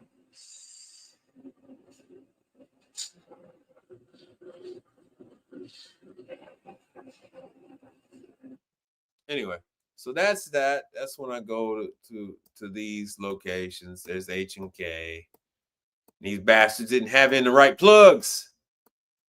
Come to find out, not this one, but one of the other ones was tripping. It was set tripping. Kept blowing the breaker. Some more wood forest stuff. Imperial, clamshell, FWE, more woodstone. Now, let me go ahead and hit it with this one here. All right, so Alex, real simple, real easy. So a typical service call, Habco diagnoses everything. You diagnose shit. You don't diagnose a damn thing. Right? They don't want you diagnosing a damn thing. They diagnose everything before you go, and then they'll tell you what they want when they send you out. They say, "Hey, we talked to the customer, and we think it's either the compressor or the fan motor. We need you to go out and see if that fan motor is running, right? Or if it's tripping a breaker, blah blah blah." So then you'll go out, and then you go out there and you say, "Yeah, the fan motor's not turning, blah blah blah. They did have some issues where the oil leaked out of the condenser fan motor, and so the fans would seize up." And then so then they would have to send out the part. And like I said, they send out the part next day, air. They send out the part next day, air. So it all depends on what time of the day you're telling them. It all depends on what time of the day you're telling them what this is. And that determines when they send it out. All right. So they are doing some pet shops now. I think this is a nationwide chain of pet shops. They're doing some wine, liquor stores type deals. You're not going to deal with the beverages, because that's handled by the beverage distributors people. So you're not going to be dealing with that. So that's one. Another that you're going to go out to, it might be the controller. The controller might say high alarm or something like that, and you might have to go out and see if it's actually the controller, or if it's the refrigerator's actually warm. High alarm, or if the temperature isn't correct. So the temperature might not be correct, and then you might have to go out there and see if they are, because they're also going to monitor the temperature. So if their temperature probe is saying that it's at 38 degrees and the display is saying it's at 40 or whatever, then you're probably going to have to go out there and then change the temperature probes. And then, like I said, everything else they send next day air. Everything they're going to send next day air, unless you have your own. But after you do a couple of these, you end up with parts anyway. And then if you go out there and it's constantly tripping a breaker, stuff like that, or the compressor is running and it's not cooling, you don't need the leak check. If the compressor is running and the damn thing ain't cooling, that's new condenser time. And then usually, the guys you say, "Hey, I need you to go to Walmart store number 5,680, and I need you to change this condenser. So call Von Pho Viet over there," because usually they're like Vietnamese. So call Pho, and then Pho is going to sign you in, because you got to get signed in to the pharmacy section, to the pharmacy part. It's nicer when it's the pet store. When it's the pet store, you don't have to go through all that signing and waiting on the head pharmacist to let you in. So that is about it, because you only have the condenser fan motor. So you got the condenser fan motor, you got the controller, and you got your temp. So those three things. So that's about it. No, you don't charge for shit. They pay you. It's warranty. It's fucking warranty, man. You must work out the deal with him. You're going to work out the deal with him before you even go out. You don't talk to me about this. You have to talk to Rob at Habco. So it's already going to be set. It's just a matter of, do you want to run the calls or not? So do you want to run the calls? Like I said, you're running these calls to learn. You're not running these calls to make money. You're running these calls to learn.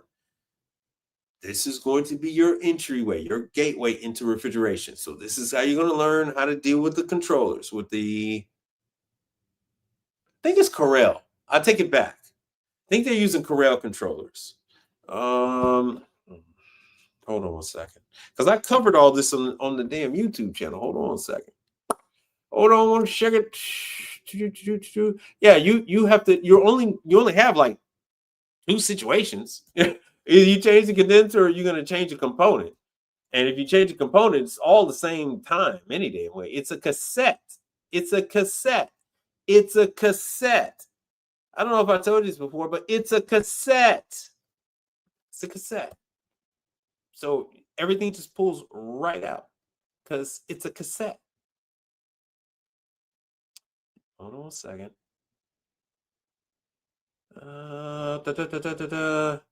Yeah, of course you charge.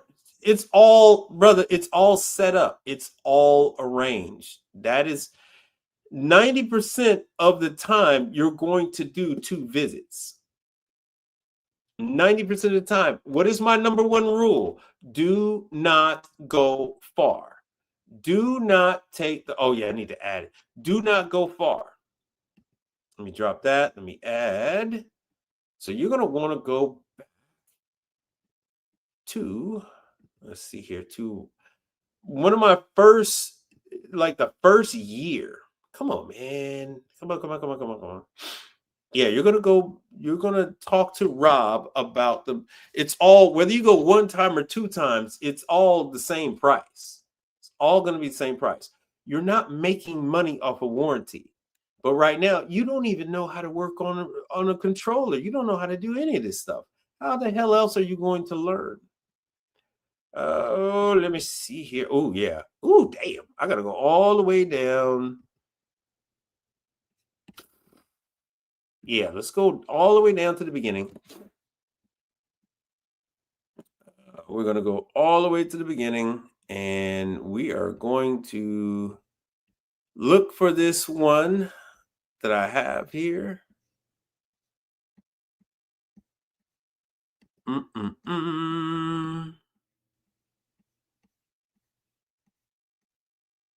So you can't miss it. So here's me talk about Nordon and CVS work.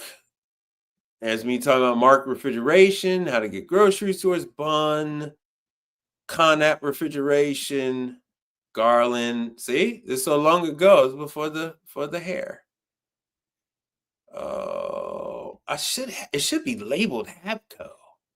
Oh yeah, the Bun. That was R290. Every refrigerator is going to be R290, by the way. You're not gonna work on anything that's not R290. Is that? Oh, that's a Bun. Yeah, that's a Bun toaster. That's a Bun. Hold on.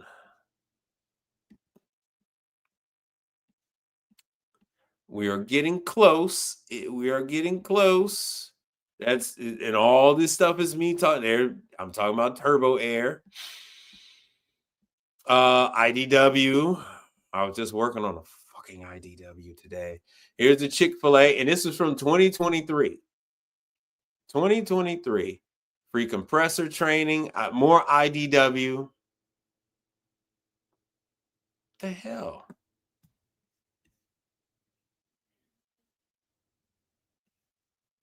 Jesus Christ, my daughter's starting to sound like my wife. Oh, but this isn't it. But this is a Habco unit right here. Oh, no, it's QBD. Yeah, things like Habco and QBD.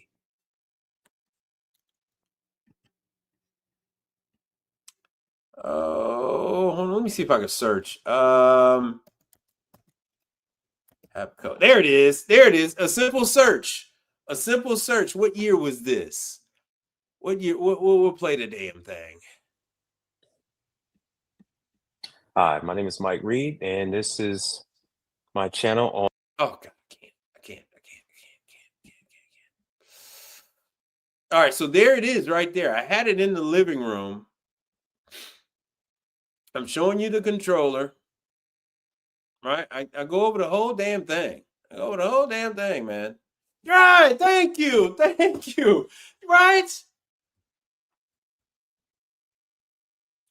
No, you're not going to have you're very rarely going to have a COD call because these units are given to the customer for free. They're given to the customer at like no charge, bruh. So this is just for you to learn. You must learn. So there it is right there. See, that's the evaporator on the other side. And the fan motor is dead center. Oh, la, la, la, la, la, la, la, la, la, la, la, la. Let me see how I can send this. Let me see how I can send this damn thing. Oh, there it is. There's the link. So here, brother. What we're going to do is I'll send you this damn link. So here's the link. There is the link. Get it? Got it? Good. So they can give you CODs. I think I've had we'll just say 10 years. In 10 years, I think I had maybe 2 COD calls that they gave me. Right? Yeah, I know it looks like a training board, but it's just, that's the actual unit itself. I still have it. I still got that unit. So we don't bother looking for leaks. We don't bother pressure testing. We don't bother with any of that shit. And this is all used for business. So people just get a new unit. They'll send it out next day air. They just get a whole new unit. And on this kind of stuff, I mean, when it needs a repair or something like that, if you're not repairing that actual unit itself, then you just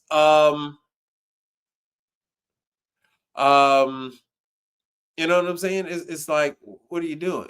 Okay, so makes sense. So the ice machine cleaning would make better for, you're not going to fucking make profits. God damn it. My Alex, I done told you time and time. God damn it.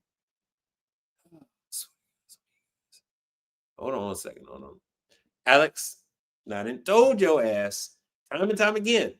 You are not going to make money off of warranty calls. Not, it's more money than residential freaking warranty calls, but you're not making money off of this. If you do fucking warranty, you're going to go out of business. You're going to go broke. Okay? You will not survive. There's so much work, right? But you don't know anything about refrigeration, which is why you're asking all these questions. If you do the HAPCO calls, you will then be introduced to refrigeration. You're going to know how to change a condenser fan motor. You're going to learn how to change an evaporator fan motor. You're going to learn how to deal with the programmer on a Corel controller. You're going to learn how to wire them up. There it is right there on the screen, right? You're going to learn how that functions. You're going to learn how these things have problems. You're going to learn. Only take a call if it's close. If it is not close, do not take it. But you're going to fail, Alex, right? To jump out there and think you're going to start doing some shit and you don't know anything, you're going to fail. My system is to go out there, do these calls under warranty. So now you have tech support. You got somebody in your ear that's going to help you, guide you. People that are already going to check this stuff out. So when you're going out on HAPCO, Rob is already diagnosing this stuff. All you're going out is you're changing the parts. And then you're learning how to get better. You're learning how this stuff works, how to get better at it. And also while you're there, you get to introduce yourself to certain people. You know what I'm saying? So if you're doing the Walmarts, you're not really going to introduce yourself to too many people. But when I do the HAPCOs and I take care of these new pet places, they want me to do the people that own the pet places, their franchise locations. They also own other businesses as well. And they have me do work at their other locations. Then other people say they have HAPCO stuff and they want me to do work so it's all advertisement.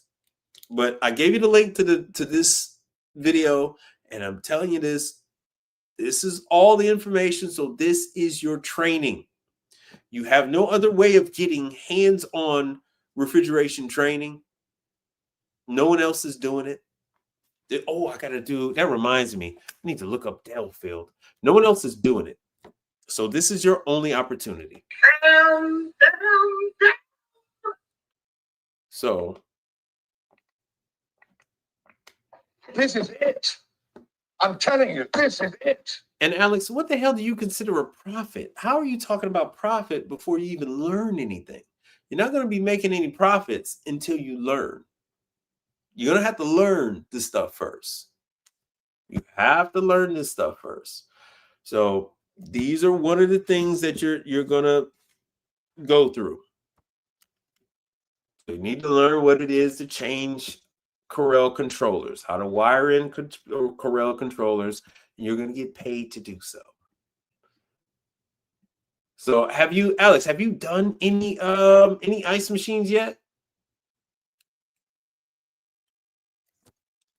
So you need to actually have all bases covered. So you're gonna need to go out there. You're gonna have to talk to these people about these damn ice machines. Let me see. Hold on. Let me plug this thing up. Is there anything else? Oh Jesus! Yeah, you got to go out there. You got to beat the street, bro. You got to beat the street. Every hotel. If you any woman in your life, have them hit up all the daycares. Right, have them hit up all the daycares in your area, hotels, daycares, gas stations, convenience stores, all that kind of stuff. So you guys keep talking about profit before you learn any damn thing. You gotta learn. You gotta learn this stuff. Otherwise, there won't be any profit. You guys aren't going to make any profit. Hold on a second. Need to learn.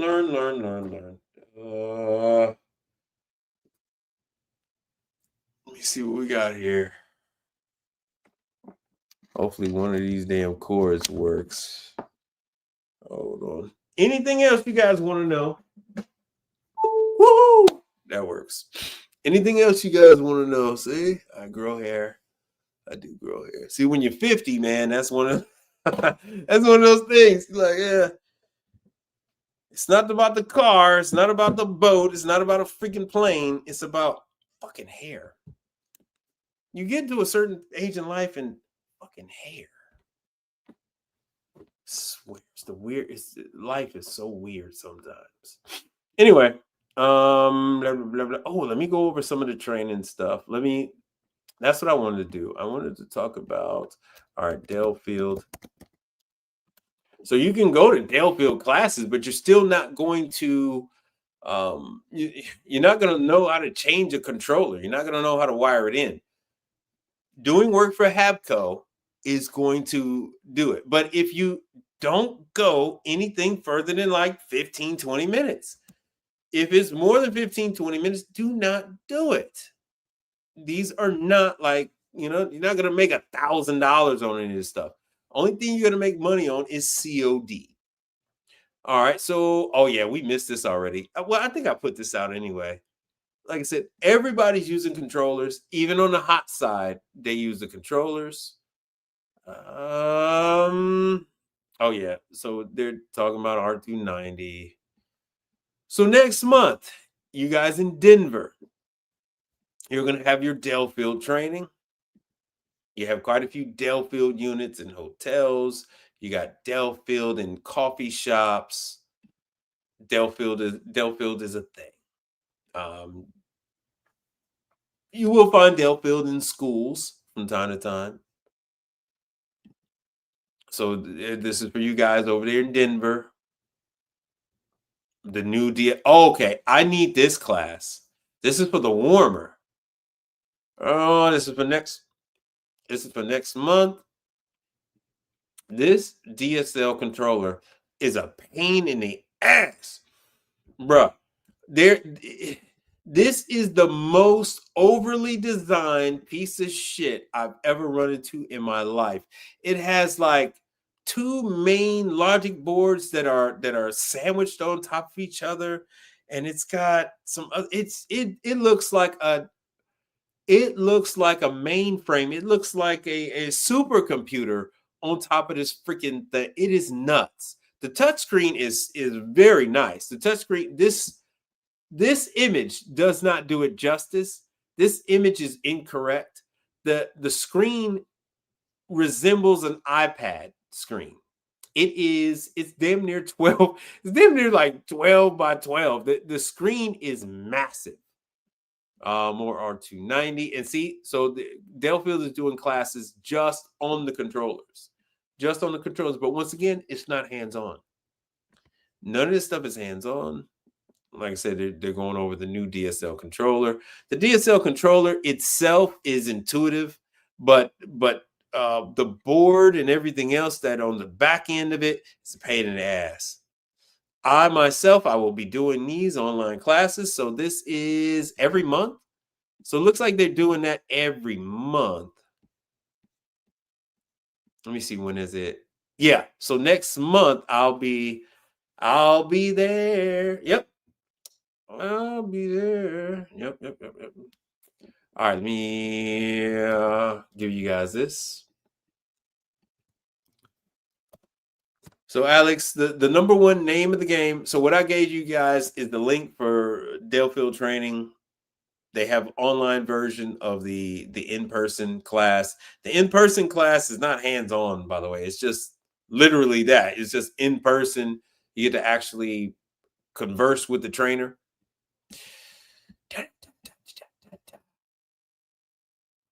Oh, let's see here. See what Isomatic. I don't think Isomatic has updated anything. Nope. They haven't updated a damn thing. Nothing. Not a zilch, zero zilch. A lot of the Manitowoc starts in December. Oh, let's see here. Baker. Let's go to Baker events because I really want to cover the hermetic the hermetic compressor training. I don't see any of that coming up, but they should be coming up pretty soon. But you do have a lot of heatcraft. You got a lot of heatcraft classes coming up. See, so this is for the entire United States for Baker. Oh, sure, no problem. No problem, Alex. No problem. Yeah, the name of the game is learning. You gotta learn this stuff. Once you learn it, then you can then you go off and do your own thing, man. But you gotta start. You got to start with this stuff first, and then you'll be able to branch out because you're going to go somewhere and they're going to ask you to work on the Dixel controller, the Corel controller, the LAE controller, and you're going to be fucking lost. So it's best to have a couple experiences with this, and then once you feel confident with it, then knock yourself out. You're not chained to it. You can stop doing them at any time. Learn some and then be done with it. Yeah, a lot of so Manitowoc for me is in January. A lot of Texas and Florida is in the next couple of months. Okay, there's some in Braco. Oh, that's a vendor day. Yeah, so I'm not seeing any hermetic compressors. Nope. Let me go to URI. URI is not big on those. Not that I can remember. Bosch training. Now, the Bosch training, that's the AC. That is not the tankless. Manitowoc, that's King of Prussia. Once again, this is December. So you're good for the rest of the month, but December, so that's PA, Scotsman, that's me next month. I might go yell at Robert a little bit because I think Scotsman got some new stuff that's coming out. Manitowoc, Hagerstown, Maryland. That's Manitowocan in Harrisburg, Pennsylvania, where I used to live. Hated that fucking place. Manitowoc, Harrisburg is the capital of Pennsylvania. That's also where they have the 3 Mile Island. That's also where the Lawyers Association of America is headquartered. So you got a lot of that bullshit over there. Everybody in Harrisburg is a damn lawyer or a politician. Oh, nightlife sucked. There's a couple of universities. Oh yeah, Penn State is over there too. Frederick, Maryland, Manitowoc. So that's also February. So like I said, nothing is like immediate. Nothing's coming up right now. It's really a pause because of the holiday. All the holidays coming up. You got Thanksgiving, and then right around the corner it's going to be Christmas. And then you got New Year's Eve. So things really pick up after. As you see, starting the 6th is when things start to pick up on the Manitowoc side. Going down to April. And now I don't have the California stuff covered. California is with other distributors. So I have to actually go through the list, and I got to make up a new video, a new list with the stuff for people in Pennsylvania. People in California, people in Arizona, New Mexico, people in Idaho and all that, Seattle, Washington. Your stuff is going to be separate. It's not going to be with these companies I'm looking at. So I'll have to get that directly from Scotsman, Manitowoc, and let me do the Hoshinazaki. Let's see what Hoshizaki's got. So a lot of stuff at this point in time, a lot of stuff is not going to start kicking up until the beginning of the year. And then it comes hot and heavy. It comes hot and heavy beginning next year. So they're slacking. They're slacking with the pimping. They don't have anything on here. But trust me, they do. Once it populates, it's gonna be nasty. Once the Hoshizaki stuff populates, it's going to be horrific. It's gonna be all over the place. I'm probably just gonna have to get the damn list. What would be the best place to go for ice machine training? The best place to go is always to the factory. So let me show you Manitowoc. I don't know what the hell Hoshizaki is doing. The best place to go is to the actual factory training, because at the factory training, it's hands-on. So with Manitowoc, you're going to go to Manitowoc, Wisconsin. Here's all their online. So you're going to need to take all these little online classes. Oh, yeah, everybody's going to need thorough training. The only reason why you're here is because you're new. If you're in the business, there's no need for you to be here, because everyone knows, who to go to for their classes. It's the same people that you go to for your parts. So if you're already in the business, there's very little need for me, be honest with you. That's why the channel is called New to Commercial. It's for new people. The industry is short over 50,000 people and counting, and it's getting worse every month. So I am focusing on new people. So what you see here is the hands-on, where they have equipment rigged up. Equipment is set up in a failed state, and you have to rectify the condition.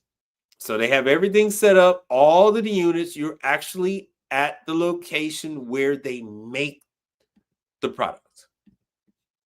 Manitowoc, Wisconsin. From Manitowoc, yes, it once was like part of the Crane division and stuff like that. Long time ago. Just like LeBaire was part of LeBaire Refrigerator, was part of LeBaire Crane, and they were sick and tired of fridges breaking down on them, and so the Germans said they can make a better fridge, and so LeBaire made their own fridge, and so that's why you now have a refrigerator division for LeBaire. But this is like long time ago with Manitowoc. So anyway, so here's all the information.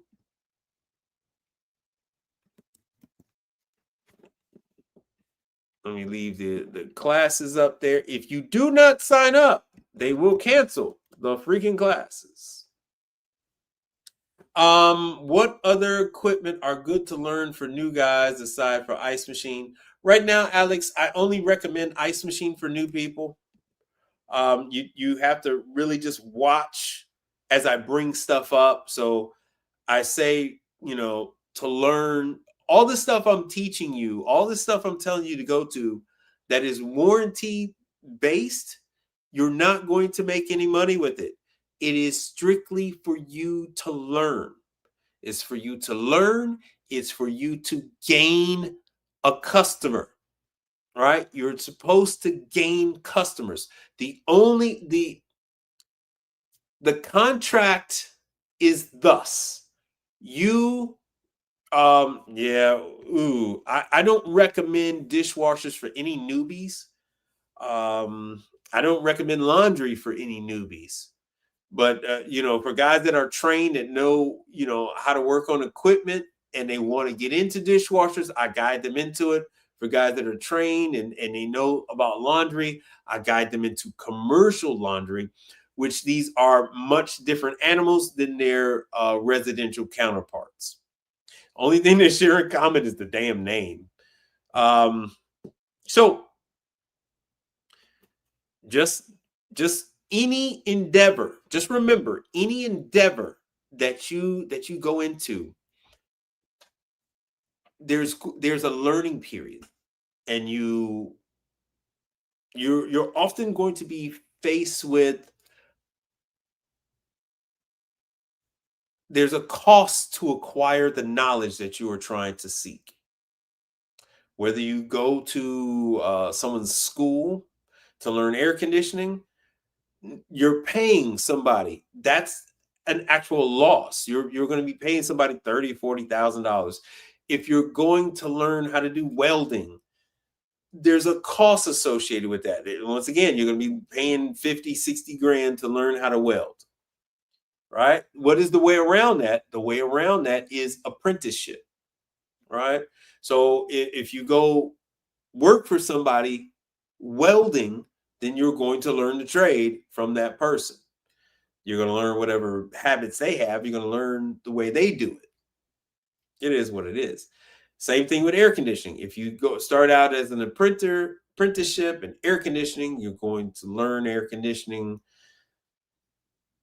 through that system.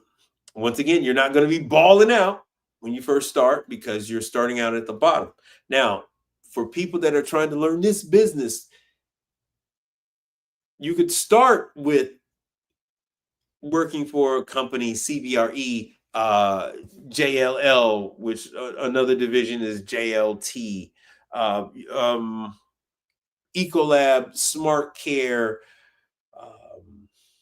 Partstown, Commercial Kitchen, any one of these companies, Tech 24. You're often signing a contract when you go work for these other people, and rarely do people ever leave. Rarely do people leave that comfort that they get from being employed by Tech 24, being employed by Ecolab, being employed by Hobart, right? So once they like, oh shit, I can take off whenever the hell I want. They pay for the vehicle. I got 2 credit cards, and they get bonuses, and oh shit, this is nice. Versus people that want to go out on their own. They don't want to punch a clock. They don't want to have somebody in their ear. They don't want to deal with these goddamn conference calls every week and every month. And what's your quota? What's your numbers? How many, did you do $1 million this month? And it sounds like I'm bullshitting, but those are the numbers each guy has to really come up with. That kind of stuff.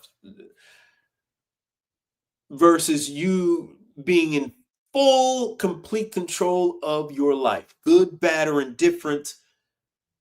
I show you all those different options, right? The best way for me to get you educated, if you're going to go out without a safety net, is to learn using these manufacturers.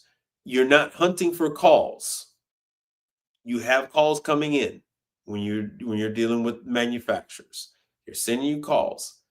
Now, while you're getting those calls coming in, it's your job to get CODs. It's your job to get cash on demand.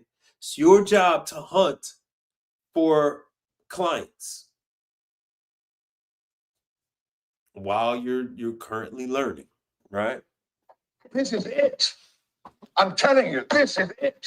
So I'm not one for the speeches and everything, but this is what I do. All right. So this is what I do, and that's why the channel is called New to Commercial, because it's all for new people. Dishwashers are one of the most complicated items that you're going to deal with in the market. Mainly because you're dealing with chemical. Matter of fact, let me see if I got mine. Mainly because you're dealing with chemical. You're dealing with environment as far as the water. Matter of fact, so here, let me show you.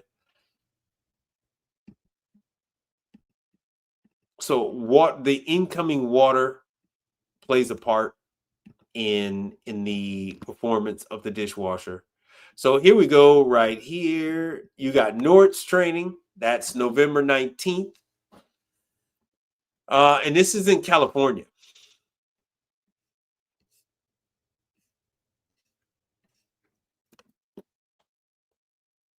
This is a compressor I got to replace. Motherfucker. And here is, so you guys have seen me install the chemical system for this kitchen. So here I am. I'm on my fourth chemical install. I'm on my fourth set of chemicals for this client. And this is my second set of chemicals for the dishwasher. And I need to do another one. That's my daughter with her new ID. Hey, I saw you throw your ID stuff in the garbage, little girl.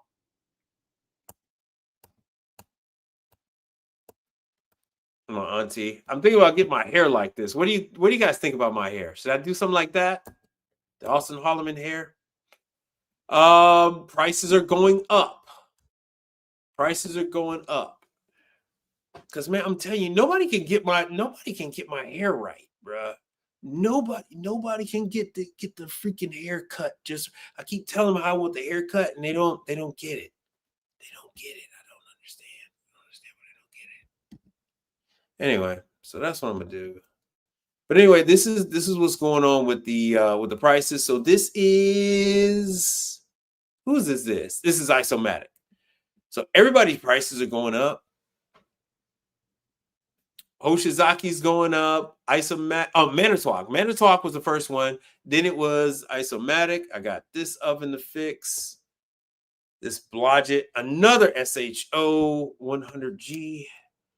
Oh no, let me cancel this. SHO 100G. It's got an igniter problem. Let me cancel this. SHO.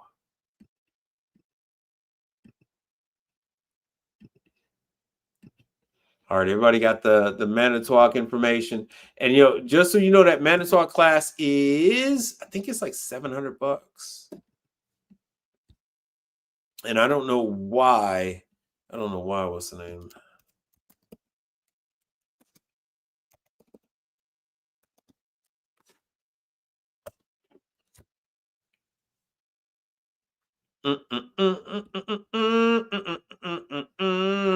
SHO, the G parts.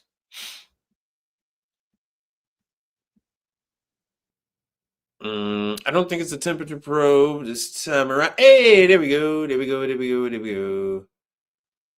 Oh, so I need this kit right here. $259. Woo! And it's about right, because this place has been open about 8 years. So it's about time. It is about time. So blah blah blah blah blah. All right, let's go here with and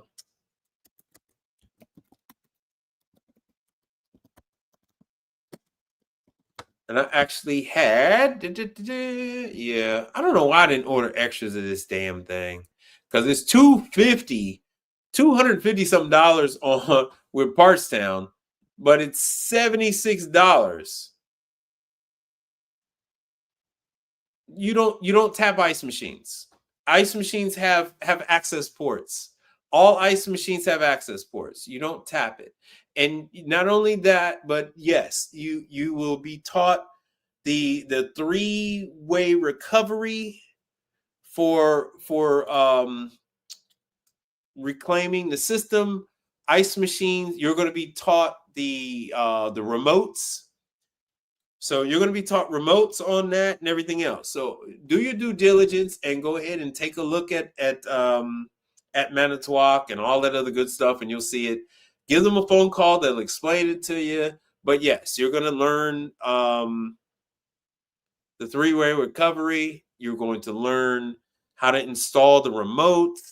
The whole nine. So, but you will never. Hold on a second. You will never in your life, you will never in your life tap a fucking ice machine. All ice machines have access ports. You will never ever. Ice machines are critically charged. You do not tap an ice machine.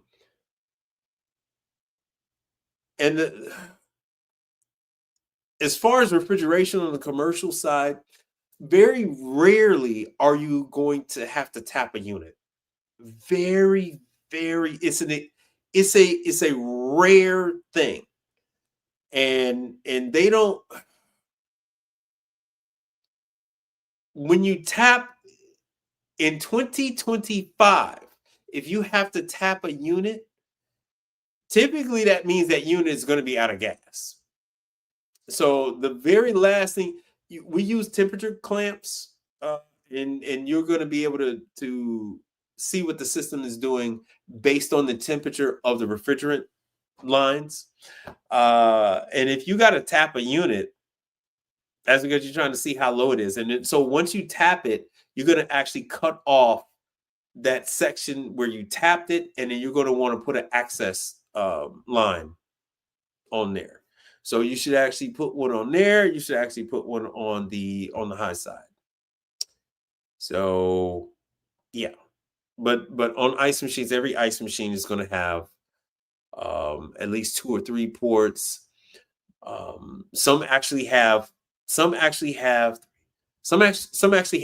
ports on commercial ice machines.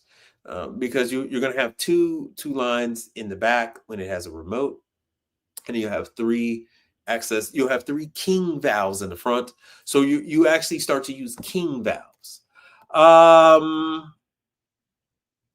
Yeah, well, we don't talk about home appliances over here. We don't talk about home appliances. There are way more appliances on the commercial side than anything else, and so it is not the same. It is not the same at all, and it doesn't serve you to even bring up residential on the commercial side. So all you're doing is hurting yourself. And so Alex says, so electric cooking appliances could be another good beginner-friendly market.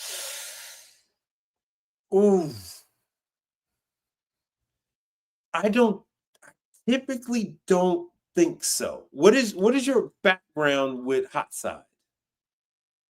So that's why I bring people in using ice machines, because if you're cleaning ice machines, you don't have to do seal system work. If you're cleaning ice machines, and you don't have to change pumps. But as you get more acquainted with the equipment, if you get more familiar with the equipment, you might venture into changing panels, touch pads, circulation pumps, fill valves, dump valves, that type of thing. And eventually you might even get into, condenser fan motors. Eventually you might get into the sealed system of it. Yeah, but you're still not telling me anything, Alex. That tells me nothing. What is your experience with so do you know microwaves? Did you work on convection ovens, right? Did you work on convection ovens on the residential side? Did you work on convection ovens? Did you work on microwaves? I don't want to hear about how it went. Just did you work on them? Did you work on washers and dryers on the other side? What did you work on? Microwaves and ovens. What about but the ovens, did you work on convection ovens? Did you work on gas ovens? Okay, good. Washers and dryers. Did you work on gas ovens? Did you work on induction ovens? Induction range tops? Did you ever work on Gagano? Right? Did you ever work on Gagano? Did you ever work on Miele? So no gas. Okay. So because working on Gagano, working on like Blue Star, working on Gagano, working on Blue Star, working on Gagano, working on Miele. Gagano and Miele is very, very close to commercial. So no gas. But what about, so did you work on induction? Did you work on induction? Did you work on induction ranges like the Electrolux range top? Did you work on? No, God damn it, man! I didn't told your ass leave that shit alone. I'd say I just need the facts, brother. I just need the facts. Just just spit it out. Just So you didn't work on induction. Oh, God damn it! See, you're muddying the waters when you put all this other bullshit in there. Just get right to it, man. Just get right to it. Okay. So induction is on the commercial side. Good. So if you worked on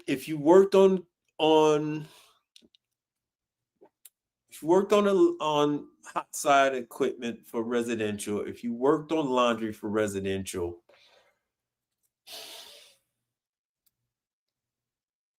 I would say that for you can start out with some with some commercial laundry.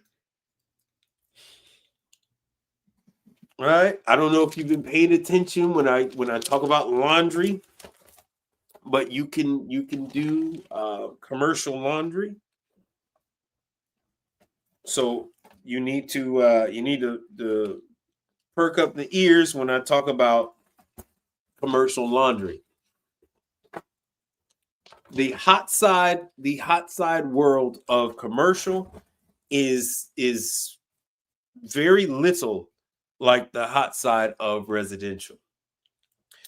Hot side, there is next to zero training on hot side. You do have hold on one second, let me do this. Oh God, you do have this one. So with the hot side stuff, you're gonna have to travel.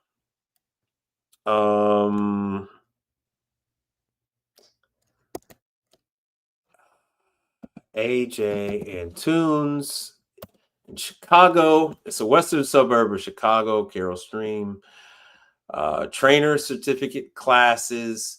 All classes are free, but you got to travel to Chicago. You got to either go to Midway or O'Hare, and you're going to have to spend, is it a week? And learn this. Yeah. It's 4 days, and learn AJ Antunes equipment. AJ Antunes is going to get you into Firehouse Sub and stuff like that.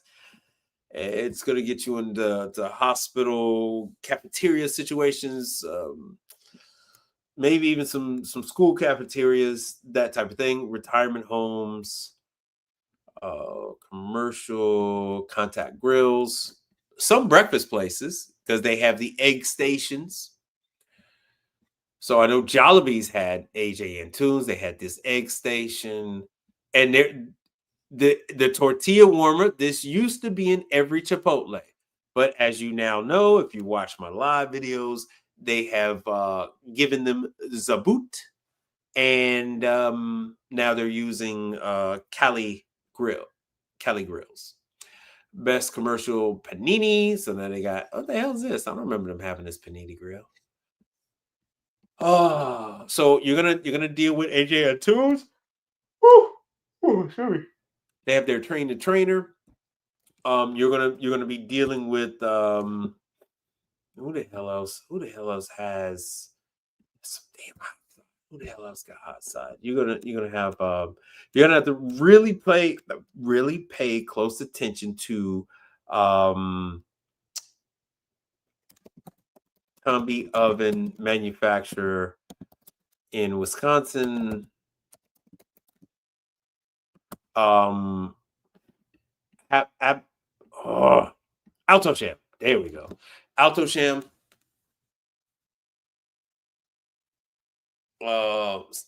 Sandor. Sandor is going to train you. I'll go way back with Sandor. Sandor used to work for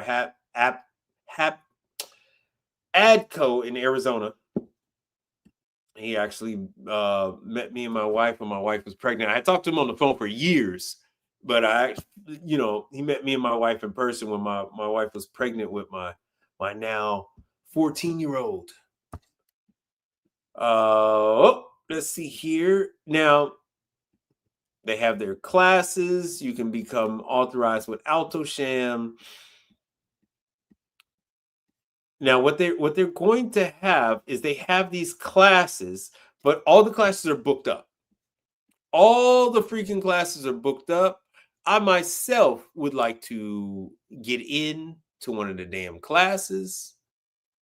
I don't know. I might just have to call Sandor and say, hey, man, let me, bruh, I'll stand, bruh. I'll stand and lean on the wall. I might have to make that phone call. Bruh, get me in there, bruh. Get me in there.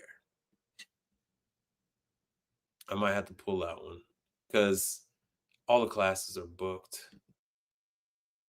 And I don't know what the hell happened to the training.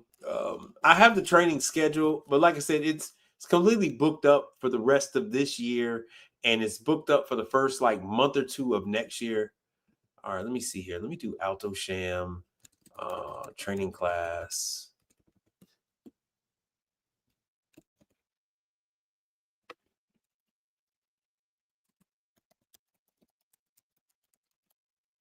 So there it is. So when it comes to, they already got 2026.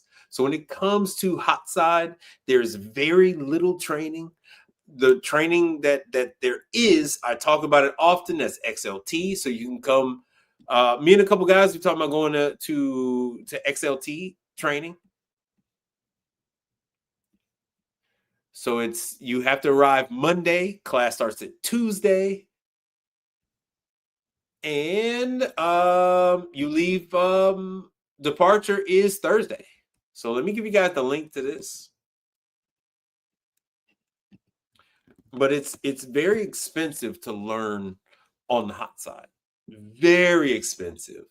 People are very leery about letting someone new work on their hot side equipment. And it's just because of the expense of install, the expense of the parts, the time it takes to get the parts. There are no longer parts relatively available on the hot side. Even myself, as you see, I have to freaking order. So most of the stuff that I need, that's hot side stuff, I have to order it. No one has stuff locally anymore. And I'm in the 4th largest city in the country, and I have to order my hot side stuff. So it's just one of those things. So learning hot side, yes, you're gonna have to fly over there to Menominee.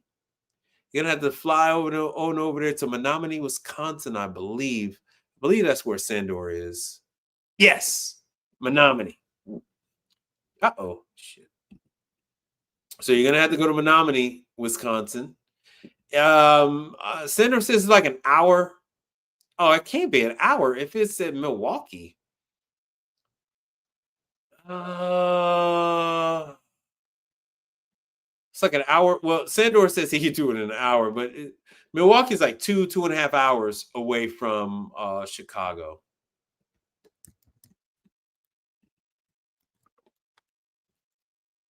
The hell? Damn it. Let me cover this. So if you have family in Chicago, like I do, you could do 2 birds with 1 stone. You could fly on over there. So Chicago.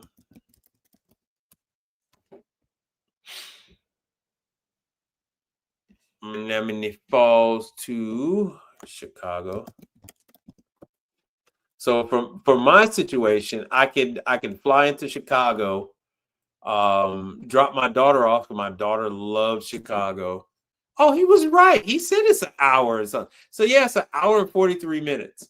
So in my case, I would fly into Chicago. My sister's there, my father's there, my mother's there. Most of my living cousins are still in Chicago. The ones here have passed away. And my daughter absolutely loves Chicago. I got to take her there for snow because we don't have snow in Houston. So anyway, yeah, I would just drop her off and then drive my ass on up there. I would fly in on Sunday or Monday, get her situated, and then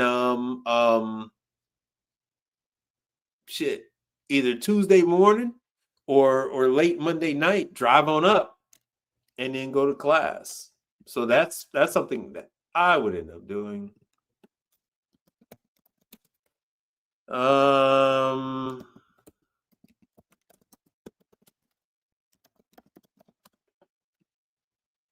Let's see what they got. Yeah, they're talking about round trip flights for $100-something. But anyway, so you have a number of choices when you're talking about going up there to Menominee. Now let me cover this other one. Let me see.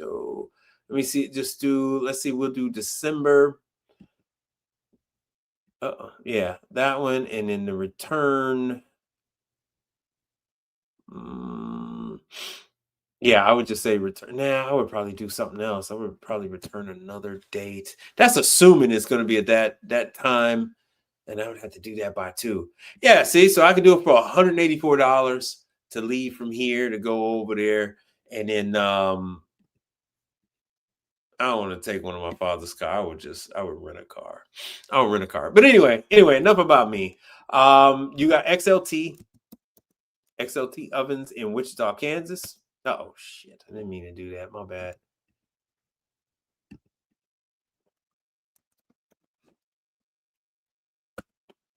Right. So what does XLT give you? XLT gives you Domino's. You have a shot at you got Domino's, you got Little Caesars, you got Domino's, Little Caesars, quite a few pizza chains. And of course, Sam's Club and Costco uses XLT ovens. Your mom and pop pizza places use XLT. Now, XLT does not have a standard schedule. So it's a 2-day. It's a 2-day training class. So me and a couple of guys are talking about going. So let me know when you want to go.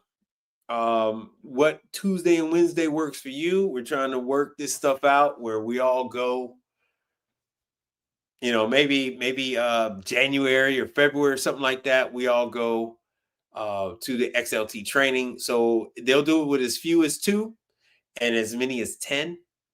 I have not gotten anybody me and Frank. So Frank said he'd go. I think my app said he would go, but we haven't gotten a date nailed down.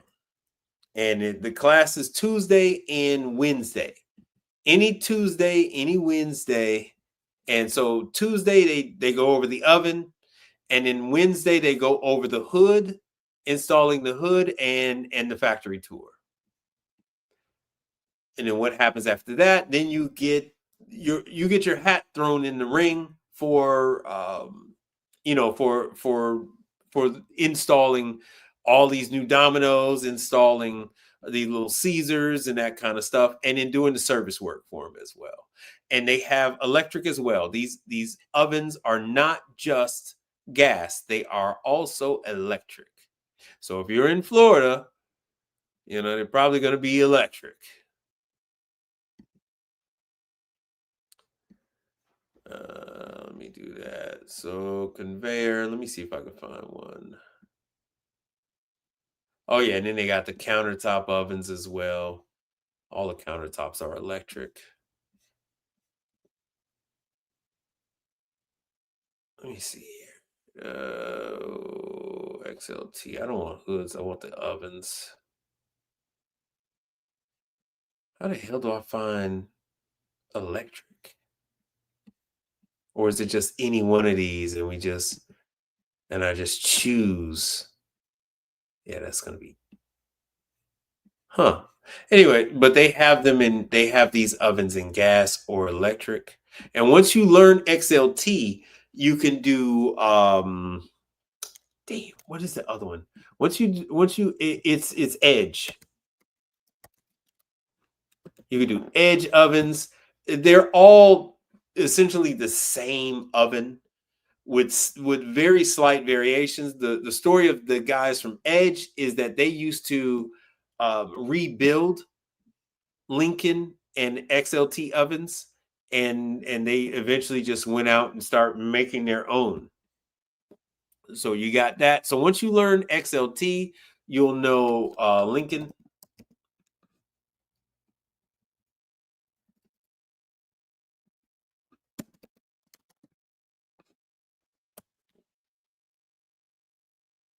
So working on a Lincoln is very similar to an XLT. Working on a Lincoln and an XLT is very similar to working on an Edge. The WOW ovens, now that's a different story. That's a different design, more akin to a furnace, that type of thing. That's their Impinger family, blah, blah, blah. So the Lincolns, you're going to find those in Pizza Hut. But you could occasionally find some XLT in Pizza Hut. But Lincoln, that is, they are mainly supposed to have. Pizza Hut is mainly supposed to have Lincoln. All right, I have babbled on for 2 hours and 40 freaking minutes. I already had a freaking shitty ass day. All right, now I want to thank all the good people. I want to thank all the good people that have contributed to the channel. This brother right here, I'm pretty sure he's gone now, but I do appreciate you. Let's see who we got here. Oh, Najee Johnson. All right, thank you very much. Let's see who we got here. I should have some for these people. Oh yeah, Abdul. He donated last show on the Thursday show. And while I'm doing this, feel free to ask any questions while you still have me here. And I'm saying thank you because normally I don't get a chance to do this, but and then Michael Adams. Where's Michael Adams? Okay, it looks like we have somebody that commented. Oh, there's Michael Adams over there. What else we have? Oh, sure, no problem. Hey, I'm only doing this for you. This is information that you need to have, right? So when you let me know what your experience is, I can give you my version of a guide to help you out with that. So I do know that people feel kind of uneasy with refrigeration, but now that everything is the flammable refrigerants, people are not working on sealed system as much on the smaller units. People are still working on seal system and evaporators and things like that on walk-ins. They're still dealing with on that, with larger cases, custom cases. Like I was dealing with that QBD unit where it's one side is a fridge and the other side holds pastries. So yeah, if you're dealing with a unit that is a hot, cold holding unit, we're still doing seal systems on that. But a lot of times, people don't even want to deal with it. They don't even want to deal with seal systems. So it's just one of those things. So yeah, I'm still dealing with seal system on Delfield. I still deal with it on Continental, True, Hoshizaki fridges. But even when it comes to Dukers, I'm rarely doing a seal system on Dukers. I'm rarely doing a seal system on Onera. I think I only had 2 for all of 2025, or maybe 1. And when I had that one, I was shocked. I think it's just 1. And when I had that one, I was shocked. I was bro, I was shocked. I was shocked that I had a bad seal system because it's a lighter refrigerant and it doesn't tax the compressor as much as they were as the other ones.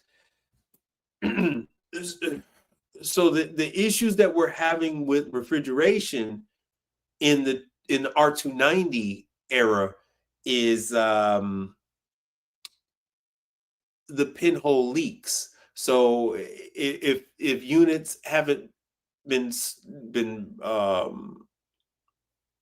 some of the guys are going to crucify me for this, but haven't been haven't been brazed together quite right, and somehow they do pass the test. Just so you guys know, on the commercial side, they do a test on every single unit before it goes out. Ice machines, refrigerators, they do a test. And do I feel that some of the employees are tricking the machines? Yeah. I think I'm not going to say any names, but I think it's some factories. I think the employees know how to trick the machine, and when they're running behind, they trick the machine and let stuff go through so they can catch up on their numbers, and then they figure we'll just catch it out in the field. So, but you are not going to experience that. That is typically for seasoned people out in the field, because I'm actually taking care of those units at dealers. So if you guys saw me do the live the other day at that dealer plugs in every single refrigerator before it goes out to their customer. And then when they do find that it is not maintaining temp, they call me in and I go over there and I do my thing. It's the same thing with this other large other large dealership. They have about 10 or 15 stores: Austin, San Antonio, Houston, and they also test their unit, each and every refrigerator, before it goes out. And so when they do find something, they call and then I gotta go out. Only when it's Houston, they call and then I gotta go out. So that's it. You guys got any other questions?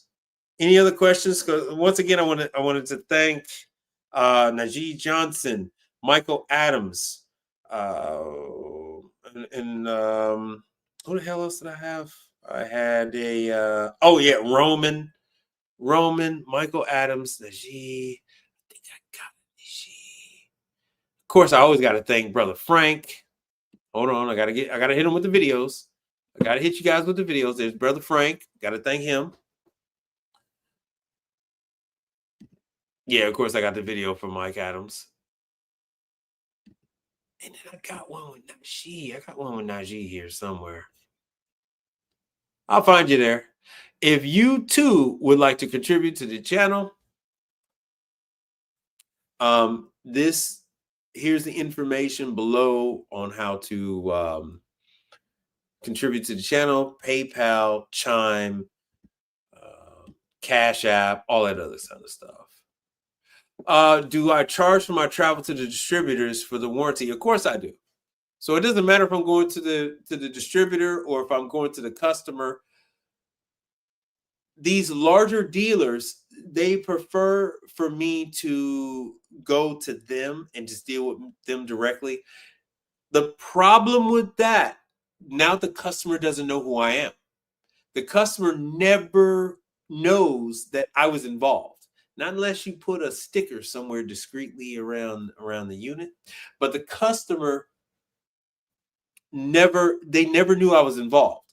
And so that's kind of like what's behind the distributor and the dealer having you go ahead and do it at their warehouse, is so that the customer never has their faith shaken in the equipment. Because once, it's just like residential. All right, there's the only time I'm bringing this up. It's just like residential. Once you do something or anything to the damn equipment, then the customer is always in fear that the equipment is going out. Oh, that problem is back. Maybe the problem came back again, or oh, it made that sound. Maybe that had something to do with what the guy did last time 10 years ago. So they're they get nuts. They get nuts like that. Let me see here. Let me see. Man, this new system is weird. All right, let me flash this up. Ooh, I need this bigger. I got some videos, man. Hold on 1 second. And you know what? I have wanted to play some music. Hold on 1 second. 1 second.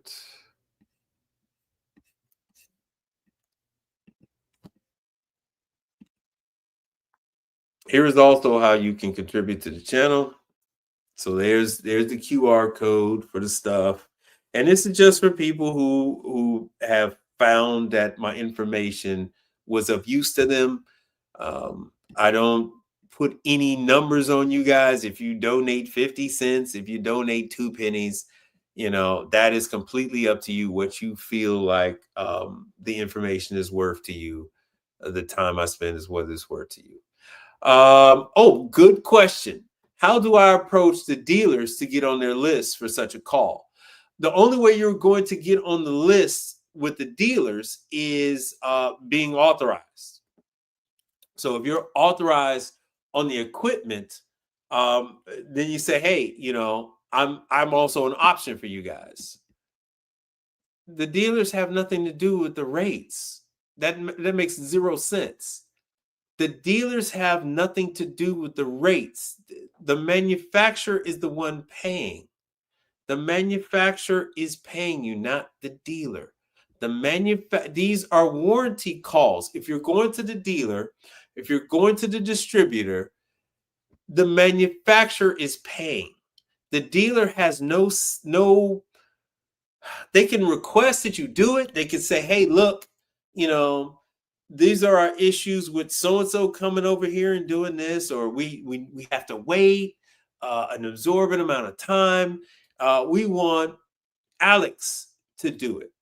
He's trained by you guys. We want Alex to do our stuff. We want Alex to work on our ice machines. We want Alex to work on our refrigerators, our dishwashers, our whatever. Travel charges are not paid by the dealer. Travel charges are paid by the manufacturer.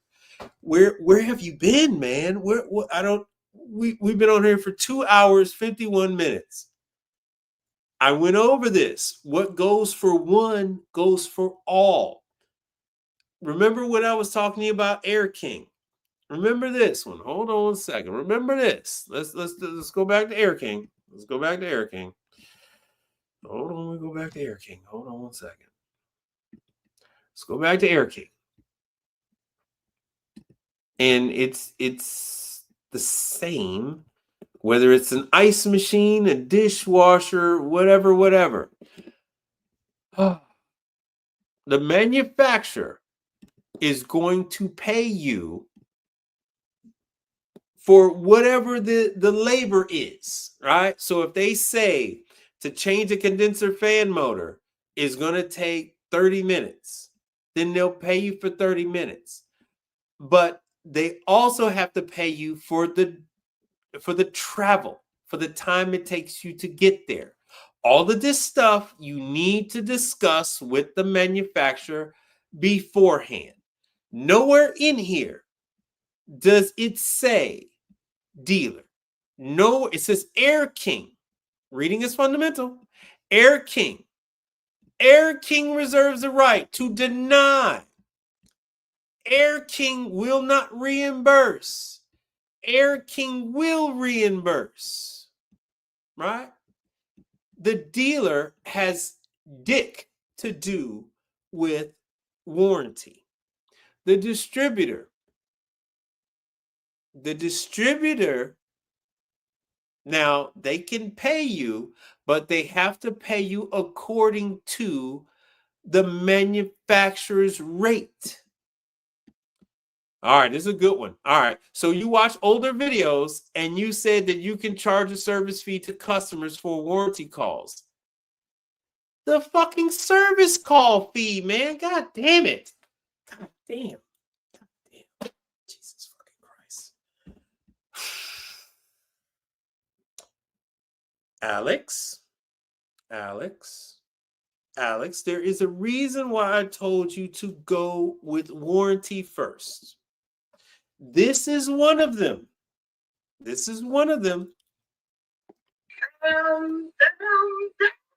Now,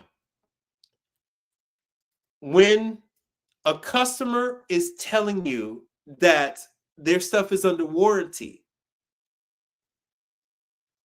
that does not, if it's Isomatic, if it's Scotsman or something like that, Scotsman is not paying for the well, Scotsman might pay for some of the travel time, but they're not paying for the travel time.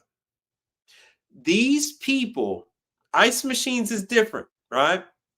Ice machine, the customer calls you, the customer wants you to come out. Hoshizaki isn't paying for travel. You have to charge that to the customer. Hoshizaki isn't charging the service call fee.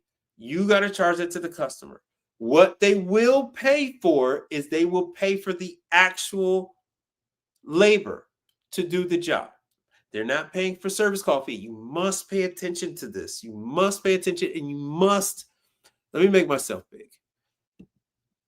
Hold on. You must talk to the manufacturer. Every single job, you must discuss this with the manufacturer or the distributor, right? So what are they paying and what are they not paying? The stuff that they're not paying for doesn't mean it doesn't get paid. It just means they're not paying for it. That means the customer has to pay for it. So you will have situations where the customer says, hey, I got warranty. The compressor is good for 5 years. All right, fucker. Yeah, the compressor is good for 5 years. Shit, on some of this, the compressor is good for 7. That doesn't include the travel. You charge that to the customer. Yeah, the compressor is good for 7 years. That doesn't include the service call fee for you to charge to go out there. You must diagnose the unit. That's all going to be on the service call fee. You got to charge the customer to go out there. You got to charge the customer the service call fee. So if it takes you an hour to get there, if let's just say it's taking 30 miles, so you're going to charge the customer for the 30 miles. Then you're going to charge the customer the drive time for the 30 miles. You're going to charge the customer a service call fee, whatever the hell your service call fee is. That you charge them the COD fee. You're not charging them the warranty fee. The warranty fee is what you pay to Scotsman, Hoshizaki, Isomatic, Air King. That's what you charge to them. All right. You got to come out there. You got to take a look. And then Usually it's not the compressor, but you go out there and you find out it's like, oh, damn. Oh, shit. It is the compressor. All right, fucker. Well, you had this thing 4 years, 3 years, or 5 years. They're only covering the part. So, fucker, you got to pay me $2,000 to put the compressor in. I'll go ahead and get the compressor. And I got to pay damn near $2,000 for the compressor. And I'll come out and put it in. You got to pay for the gas. You got to pay for the all the connections and the gas and everything else, the flux and everything else. Customer got to pay for all that. Warranty isn't just, oh, we'll do warranty. No, it's very involved. All right, it's very involved. For you to think it's cut and dry, you're going to be wrong. All right, this is more involved than residential. That's why I say don't fucking mention residential over here, because mentioning residential over here is a key to your failure. You're going to fuck up. You will not survive. This is a more involved business in every facet. All right, this is way more involved. Way more involved. All right, you must talk to the factory, and you must find out what they're covering, what they're not covering, and that will determine what you're doing. See, so Air King, when you're dealing with Air King directly, Air King covers up to 1.5 hours on their labor. You know what they don't do? If they've had the unit over 90 days, right? The labor is only for 3 months for 90 days on a brand new unit. So they buy the unit, they install the unit, they're cooking food. After 3 months, they're no longer paying this 1.5. The customer pays you what you're charging, right? Only thing Air King is going to do is Air King is going to send out parts. And they're not even sending out parts 2-day air. They're not sending out parts. They're only sending out parts ground.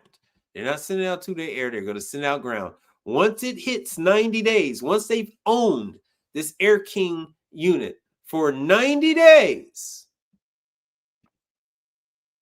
or 3 months,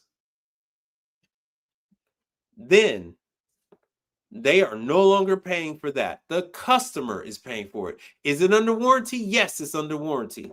But the customer is responsible for this. Let me make myself big.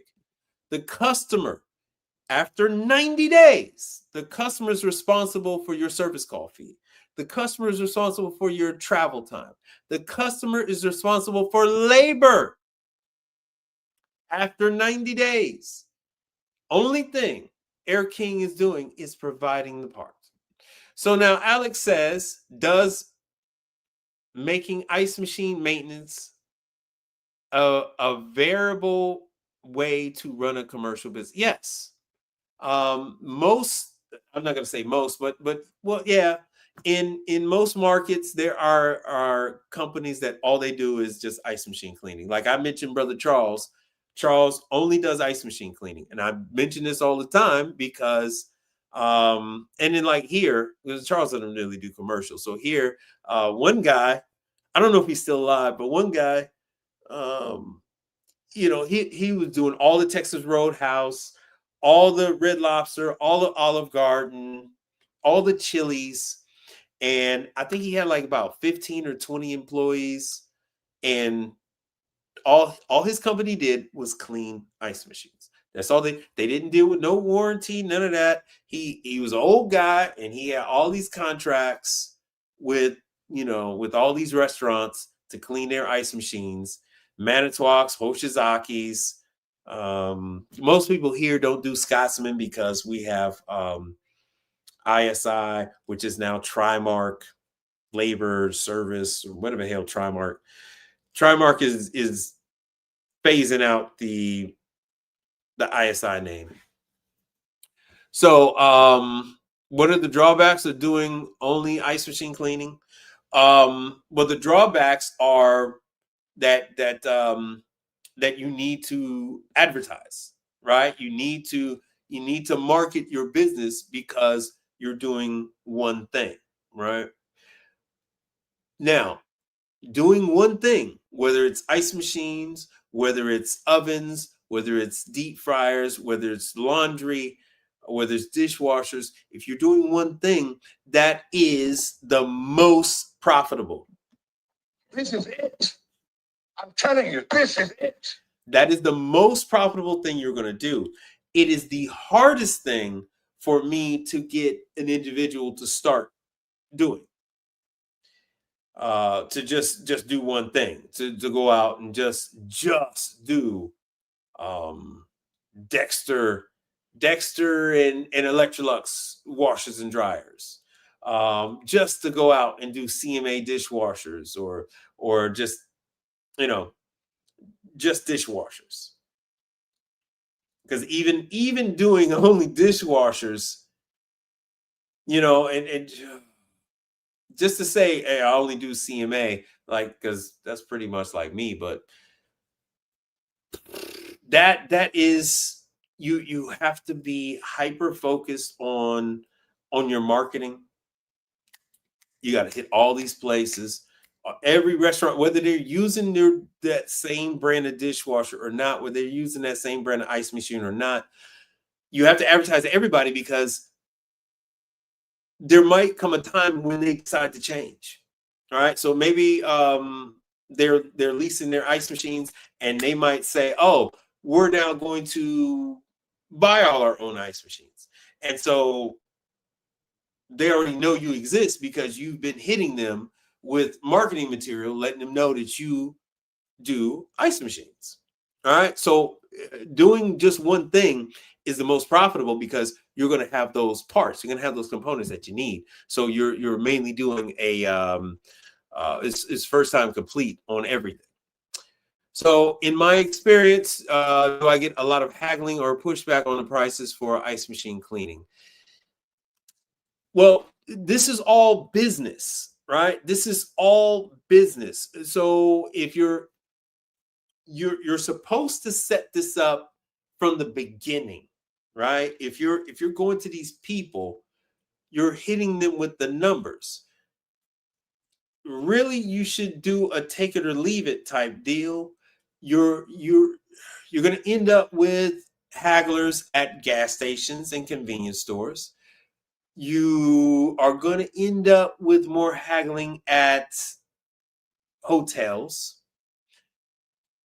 You're not going to end up with that much haggling at the private schools.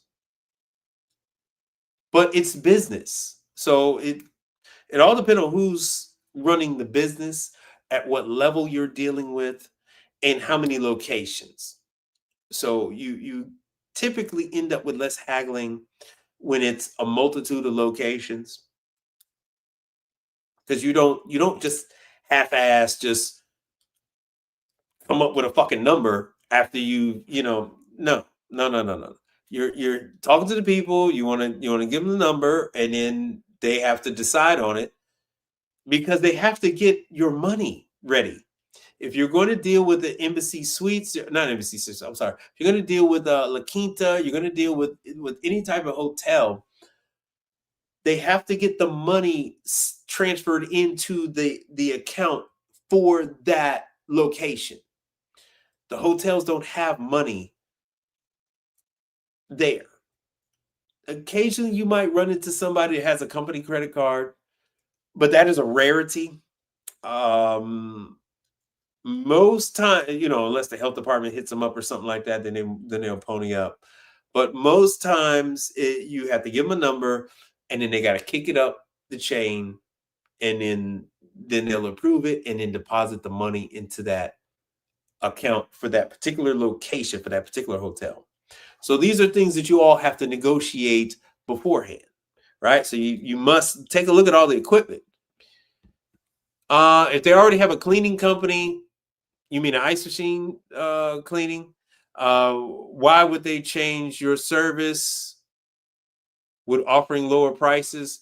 No, offering lower prices is usually a death nail Only reason why, okay, so they're typically not going to switch because of pricing. Consistency, consistency, consistency.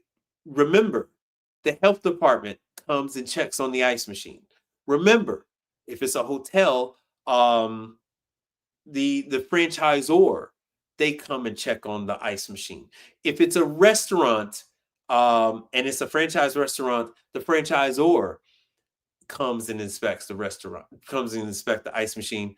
And like I said, the health department. If it's a daycare, then you have the health services people coming in and checking on it. If it's a retirement home, you have not only the health department, just like the school, but you have the state coming. So with like the health department, it's like, I mean, with the daycares, it's like the daycares, it's like 3 agencies coming to check the ice machine. With the retirement homes, it's like 3 agencies coming to check. With hospitals, it's like 3 agencies. So you have the state, and then you have of course the city, which is the health department, and then you have whatever agency accredits that facility.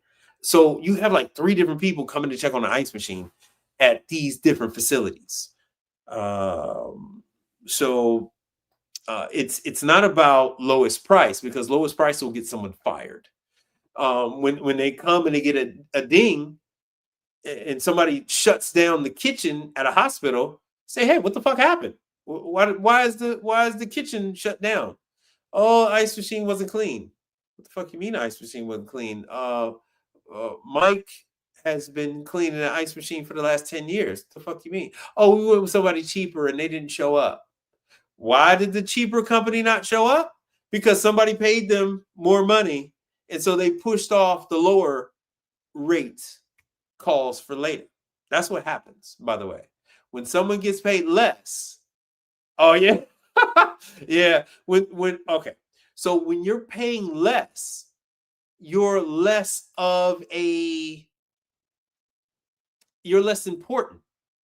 So if somebody's going to pay me $1,500 to clean the ice machine, and I'm only charging this other guy $500, business dictates that you're going to go clean the ice machine for $1,500 before you do the other one, even though the other one that's $500 has the health department already gave him a red tag, has had the corporation, the franchisor, right, has come and say, hey, we're going to shut your chain down because your ice machine, it needs to be clean. Well, we only paid the guy $500 and he hasn't showed up because he said he's so busy. That is not how business works. Now, do you have Rajesh Kuchapali? Now, might he say, oh, I got the boy. He's going to clean the machine. You're too much. You're too high. Fuck him.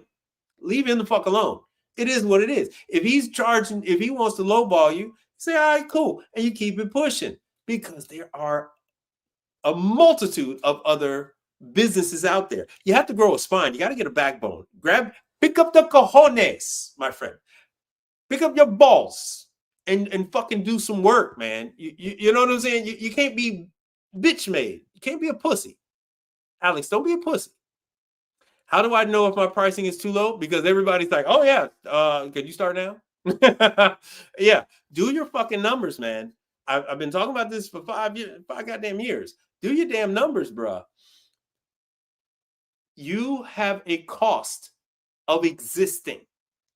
From the time you get up to the time you bring your ass back home, there's a cost involved. You have insurance to pay for. You have gas to put in the vehicle. You have brakes to change. You have oil change to do. You have tires to put on that vehicle. You have batteries that go into that vehicle. You have a starter that has to be done.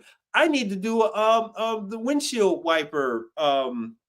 I have a windshield wiper malfunction. I got to change that. You must factor all this in. You have your business insurance. You have your vehicle insurance. You have property insurance. You might have a storage. You have to pay for that. Factor the shit in. It's called business. It's called business. You might want to try it sometime. You need to do it, bruh. Your life insurance needs to go into that number. Your health insurance needs to go into that number. Whether you pay for it or not, you still need to put that shit in there. Whether you have another employee working for you or not, if you get a helper or not, that shit needs to go into your numbers. You understand? What if you get a cracked windshield? Shit needs to go into your numbers. You have to get your vehicle inspected every year.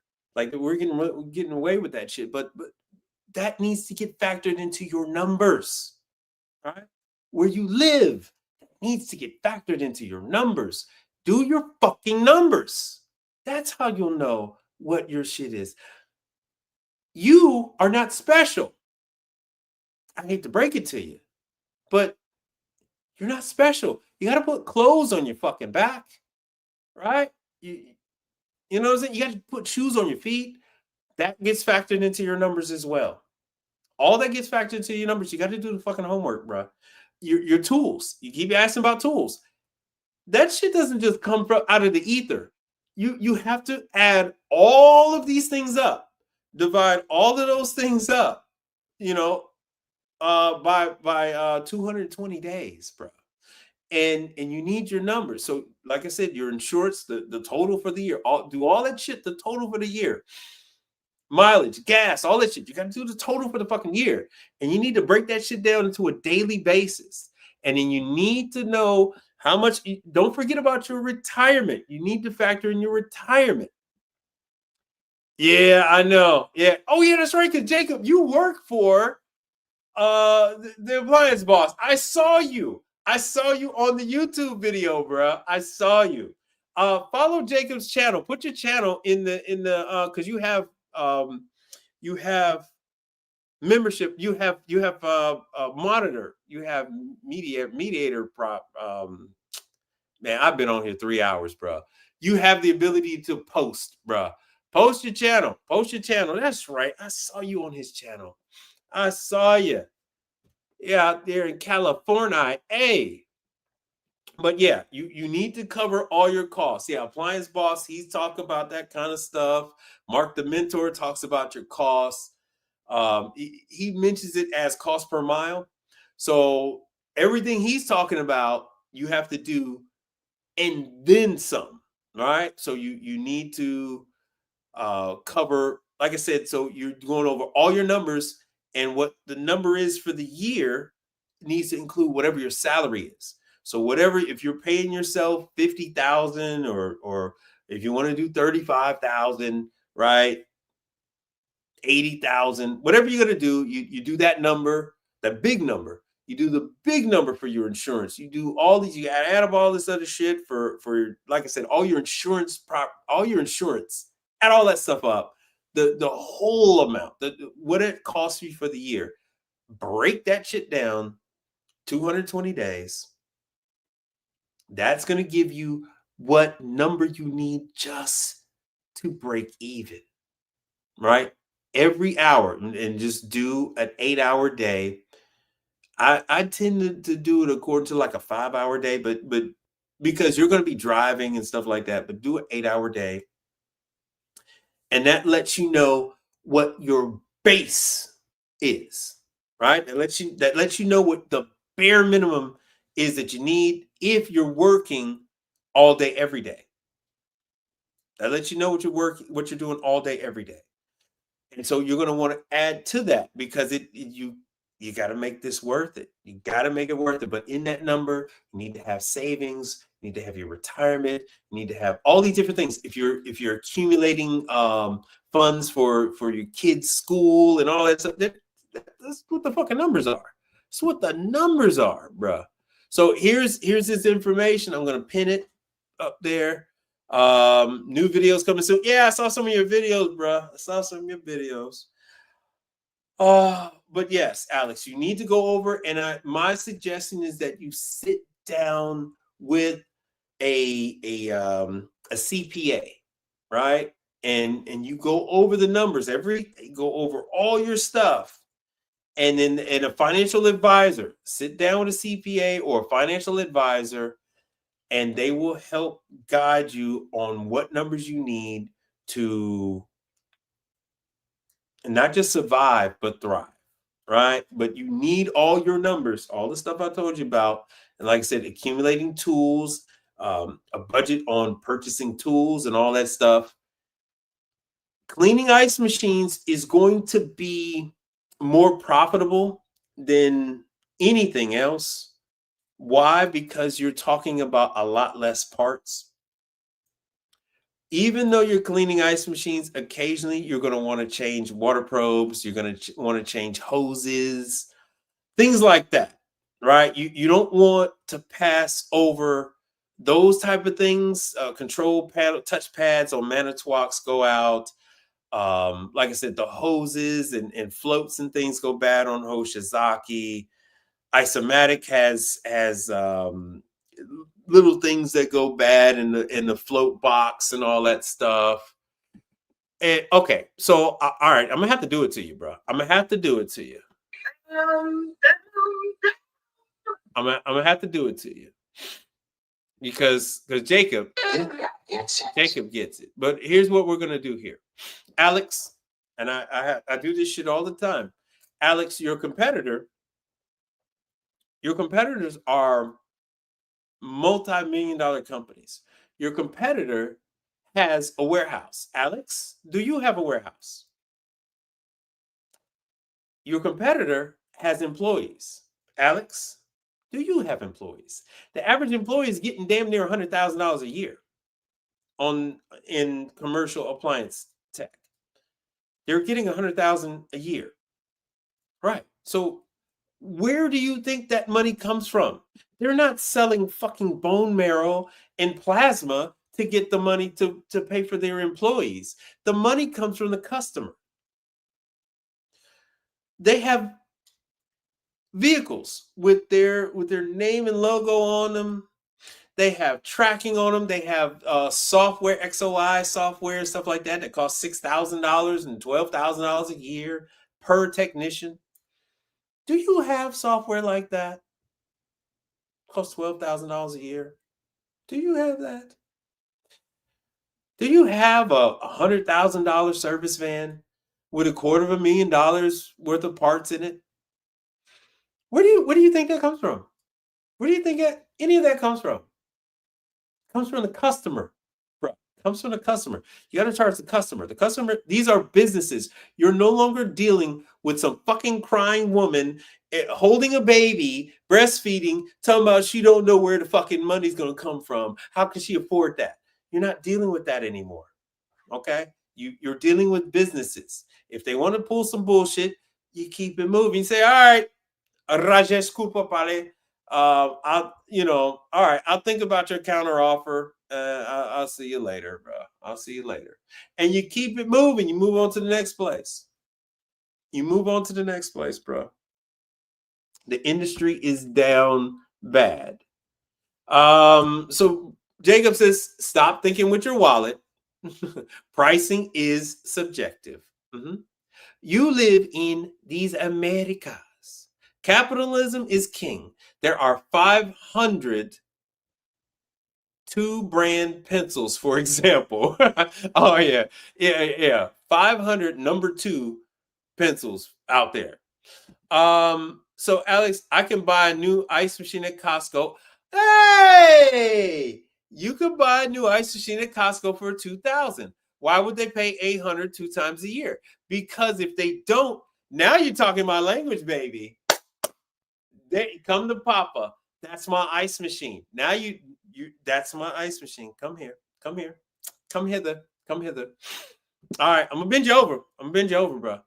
Just so you know, you're gonna squeal like a pig. So this is what's up.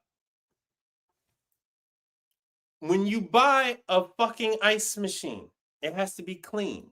If it is not clean, oh yeah, sous-vide, motherfucker. Yeah, sous-vide. If it is not clean, I don't give a shit if it is $800. Most guys are not going to charge $800. They're going to charge bare minimum of $1,000. I don't give a shit if they did pay $2,000. That is irrelevant. I don't give a fuck if they got the ice machine for free. Doesn't fucking matter if they got it for free. Doesn't matter if they got it for $100. If they don't have the machine clean, The health department is going to shut them the fuck down. Where were you like 15 minutes ago? I thought I just yelled at you about this shit like 10 minutes ago. Are you wearing a hearing aid or something? Do I need to turn the volume up in this motherfucker? Dude, I think I need to turn the volume up. So now I'm going to get you again. So just like I told you before, health department is checking on the machine. So what are they going to do? Spend $2,000 every year? They're going to spend $2,000 every year because the cost is not just $2,000, Alex. Now they have to pay somebody to disconnect it. They had to pay somebody to remove it. Disconnect it and haul it away. Then they have to get another machine. Machines are constantly changing. So now they have to do a whole new install. 2,000 isn't just 2,000, Alex. 2,000 ain't just 2,000, Alex. You got to pay the install fee. So now they had to pay to have the damn thing taken out. And now they got to pay to put it in. And I say, you got to pay for the ice machine filter too. It's like, I don't use this filter on that machine. You're going to have to get another filter from me. So it's not just $2,000, bro. I don't give a damn if it is tax exempt. It's never just $2,000. On top of all that, somebody got to go get the damn ice machine from Costco. Costco doesn't deliver. Since when does Costco fucking deliver? Yeah, since when the fuck does Costco deliver? So that means somebody, or maybe Brenda or Karen, got to take her big fat ass, get up from her desk, and go drive on over to Costco, and then Costco got to help her put the damn thing on her truck. Oh, so how much is it? How much is the delivery? So now it's no longer $2,000, Alex. How much is the delivery, Alex? It's never just $2,000, bro. And mind you, this whole time, I'm gonna get you, Alex. I'm gonna get you. Don't you run from me. Sui, motherfucker, sui. Yeah, good point, my ass, nigga. How much is the fucking delivery? So now she has to schedule that shit. Brenda fat ass got to schedule this shit. Karen fat ass got to schedule this shit. Meanwhile, they got no fucking ice. The little bastards that are going, because this is a daycare, the little bastards, they have no ice to put for their lunches for the field trip. Fat ass Karen, you got some splaining to do. Huh? Brenda, you got some splaining to do. We got an ice machine, Brenda. I know, because we paid $2,000 like a year ago, Brenda. What's going on? What's going on? What you doing? What you doing, Brenda? Huh? Karen, I paid $2,000. Where's the machine? Oh, the machine, it broke. The health department came and shut it down. We need a new one. And oftentimes, the health department is going to demand that they actually have a cleaning service. Right. Oh, yeah. All right, hold on. So the first thing Jacob said, what am I watching, right? Let me get Rajesh back here. Yeah. Oh, yeah, Rajesh. So Jacob also said, yeah, man, we just cleaned it and now it ain't working. Yo, that's another thing. These people, they try to clean it themselves, or they'll have their own maintenance guy. They'll try to clean themselves. And because they only clean this thing like once a year, they don't know what the fuck they're doing. Sometimes they have the thing in clean mode and don't understand why it's just running water and won't make ice. I love those. But Alex, come here, Alex. Come here, boy. Don't you run from me. Boy. Sweet. I'm gonna get you. Damn, I just had the name of that damn movie with Vin Rains. I'm gonna have to get you. I'm gonna have to get you, boy. So oftentimes companies are required to have, just like they're required to have pest control, just like they're required to have the fire extinguishers, contract with a fire extinguisher company. Certain places, they are required to have ice machine cleaning contract. Just like certain places, they're required to have a dishwasher. Like some of these daycares, they were required to have a company contracted to maintain the dishwasher because they wanted to make sure that the kids were eating off of clean, pots and pans that were washed. That they wanted to make sure that they were clean and maintained. So it's always something. But damn it, I'm tired. I'm tired of Alex. All right, I'm tired of Alex. But Jacob, Gets it. and Alex got a lot of research to do. And like I said, Alex, the only way that you're really going to learn a lot of this stuff is if you do warranty. If you do the warranty, that's going to be your learning curve. And then you're not going to fuck about, right? You're not going to be on blank missions, and you're actually going to know what this kind of stuff, what it's going to take, how long it's going to take to do them, what's involved with them, what kind of scenarios you're looking at. That's why there are not too many competitors in this business. So Alex is saying it's a hard concept to wrap your head around coming from the residential where pricing was the main factor, but you weren't dealing with businesses. Business function is the main factor. Function. Who the fuck goes to a Starbucks and they want their little frappuccino and they say, sorry, we got no fucking frappuccino. Iced coffee is such a fucking menace now. I went, as I did the Chipotle last week Friday, and there was a Korean coffee chain. It's a Korean coffee chain that does egg sandwiches and croissants and shit. And I said, all right. I told the little girl, I said, hey, well, she was as tall as me, shit. But I told the little girl, I said, hey, I'll take a hot caramel macchiato. The she's 6, she was like 6'1". She gave me a fucking iced caramel macchiato because she's just so used to putting ice in every damn coffee drink. Now that's a coffee shop. Do you realize what their numbers would be like if they don't have ice? Do you realize what happens to a coffee shop when people find shit floating in their fucking coffee from mold and shit like that in their ice? Do you realize what happens to these places when they're drinking and they look, what the hell is that?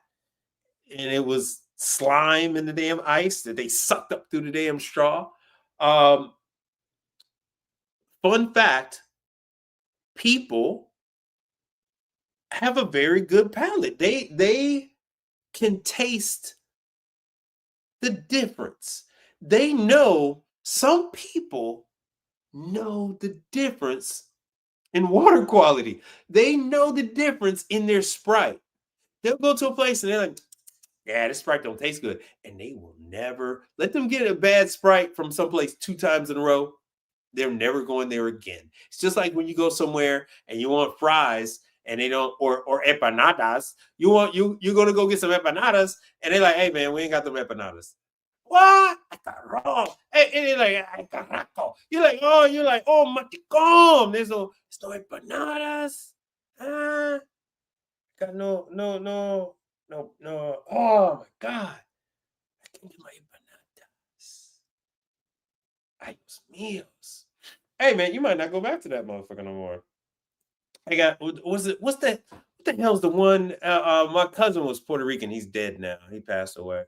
But and his mother and my uncle. But they used to eat what's the one where it's a taco and they roll it and they fry it. What the hell's that one? I'm depending on you with your expertise, Alex. What the hell is that one? What the hell was that one? It could be chicken, beef, or pork. Damn, I can't remember. They fried that sucker real hard. They were delicious. I like it, and it's a common thing. But anyway, so you go somewhere and you want that. We have a story. We have a chain here. They sell it. I always think about my cousin whenever I go there. It's called Taco Cabana, and they sell it.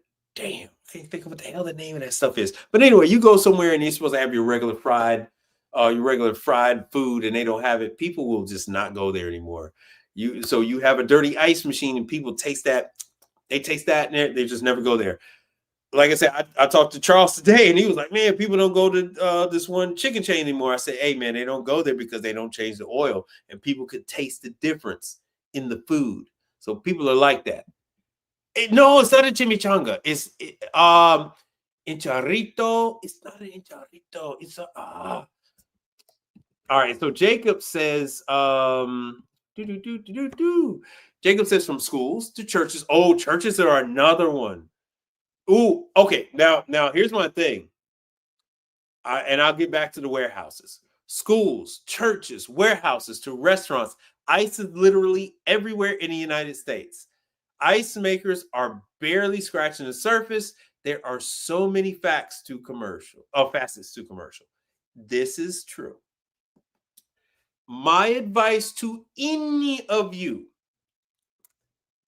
stay away from ice machines that are in the warehouse. If you're going to deal with an ice machine, it needs to be in an air-conditioned section of where it needs to be in the break room that's air conditioned, or it needs to be in the office area that's air conditioned. These machines are extremely sensitive to temperature. For most of you guys that are up north, you get the double whammy. So in the summer, if that sucker is in the dock, that sucker's in the warehouse, they're like, "Oh, it's further back from the dock doors." If it's in the warehouse, you're going to get hit with 100-degree temperature in the summer because the warehouse isn't air conditioned. And plus you get all the dirt and everything and the smoke and from the trucks and maybe from forklifts that are propane. You get all this dust and crap in the ice machine. And then likewise in the winter, for you guys in the north, in the winter, so you get your double whammy. In the winter, the ice machine won't work because it's in the dock, it's in the warehouse, and if it gets to 32 degrees, the ice machine's like, "Well, I'm at 32 degrees. I got ice. I got ice. I got ice." Yo, there is no warranty for warehouse repairs. Yes, that is true. This guy gets it. That is true. So whenever you come across something and you feel like it shouldn't be warranty, or you feel like this and iffy, pull out your Peter Parker, pull out your Spider-Man, pull out your Spider-Man and go ahead and take your pictures like a Japanese tourist. Bruh, you heard the concrete. You know damn well I do an ice machine at a concrete factory. Do you have any experience servicing this fucking market? You know damn well I do an ice. You know damn well I installed an ice machine, an isomatic, at a concrete factory. It is indoor. It is air conditioned. Even with that, you get so much. You get so much regular. Is that what it is? You get so much concrete in the machine. It forms a rim around the damn machine. I got to clean it every like 3 or 4 months. And I tried to go longer than 4. Not happening. Not happening. The longer you go in between cleanings, the longer it takes you to clean the ice machine. So I can go, if I clean it every 3 months, I'll only be there, an hour, 30 minutes to an hour. Brother Charles, he ran into a guy. He cleans all of his ice machines monthly. Now, mind you, the greater the frequency, you're going to chop that number up. So if you would have charged 1,500 for every 6 months, you're going to chop that up, right? Divide that number by 6, and that's going to give you whatever you're going to charge. So whatever you're going to do, even if you do it yearly or if you do it every biannually, whatever you do, you chop that number up. You're going to get the same amount of money. You're going to get the same amount of money. But the goal is to do less work. So the guy that's going every month, he's ensuring that the customer's ice machine is working. They don't have any off taste. They don't have anything in their ice. And like I said, it's not going to go down because you have all these sensors that collect all this crap and it's causing them to go down. So this guy probably only spends like 30, 40 minutes cleaning an ice machine because there's hardly any accumulation if you're going every month. And the other thing is you put them on auto pay, right? So I can't put them on. I use PayPal, so I can't use auto pay. But like Charles, he uses Square, and so Square has auto pay, and so you can put your customers on a contract. And so every if you're doing them every 3, every 4, every 6. You just put it in there where you're just hitting them. Boom. Just like they do Sub-Zero on the residential side where they hit them with the service contract. You essentially hit them with a service contract on the ice machine and you charge them the same amount every visit. And you have that scheduled and you just boom, say, okay, I charge you the first of the month that I'm coming out, and you hit them on that automatic. So on the first, boom. So like I'm doing a bunch in January, right? If I had them on auto pay, they would all get hit, like, I don't know, maybe the 2nd of January. So I would hit them all on the 2nd of January. And then later on in the month, I would just go ahead and clean them. And then I would see them again, in 3 months. So, all right. So I guess that is it. I'm tired of yelling at Alex. I'm going to have to get some aspirin for Alex. It's not an interesting concept. It's just business. It's just a service contract. You're doing a service contract. It's all service contract. That way your money is consistent. You have consistency. The customer knows when you're coming out. You know when you're coming out. Boom. It's done. This is a business. This is not their home. All they want to know is that their machine is going to run. That's it.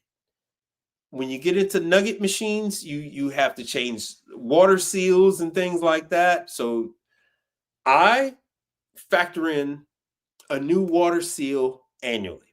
That's already baked into my price. Everything, the labor, the seal. Charles doesn't do it that way. Charles wants to charge them at the time that he's doing it. He gets a lot of pushback, but hey, whatever. It's his business. He runs it the way he wants to. But I do a water seal on every single nugget machine I got annually, and that is all part of it. I'm glad you enjoy it. Yeah, hey man, thanks for being here. Catch you next time and tell them I said what's up. And then Alex, I'm glad you enjoyed the information. The whole point of me being here is so that you guys don't reinvent the wheel. I already know what the fucking pitfalls are. Why the hell would you go through the pitfalls? I already been through the pitfalls. Hey man, don't do this, don't do that. You don't need to do that. Here's how you learn. These are your different options to learn. You could work for somebody, you could do it yourself, or you do the warranty rate. The warranty way, that whole thing. But what time is it? Man, it's 11:30. I'm starting to get hungry because I haven't eaten since breakfast. So with that, and I just found out I got to do a goddamn compressor job. I got to do a fucking compressor job this week. Piss me off. But anyway, thanks for hanging out with me. Mondays and Thursdays. Normally it's 7 p.m. Central Time. I was a little late today. And be on the lookout for me during the week. I turn on the phone just so fuckers want to, oh man, you using that? Man, you using a bullshit phone? No, motherfucker. I'm using a regular goddamn phone. What is this? What is my information here? Hold on. I don't even know how the hell to find this thing. This is the regular phone. This phone is, I had dropped my phone so long ago. This is an iPhone. Oh damn. iPhone 16. Fuckers. You'd be surprised. These guys are like, oh man, you got bad quality on the phone. Yeah, dude. I'm inside of a goddamn stainless steel room. Kitchen. A commercial kitchen is lined with stainless steel. And I'm inside of a 4-story building. It's made out of brick and concrete. And I'm in the center of it. And I'm trying to broadcast a live showing in 1080p. So what the hell you think is going to happen, dude? Sometimes the quality ain't going to be great. It is what it is. All right, I've had enough of cussing you guys out. I'll cuss you guys out on Thursday, man. Catch you later.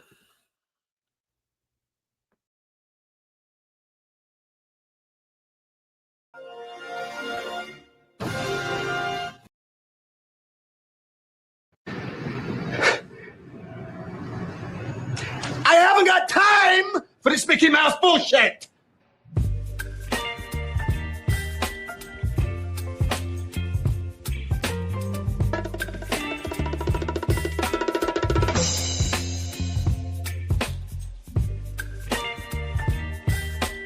Be relentless. That's it. I'm done.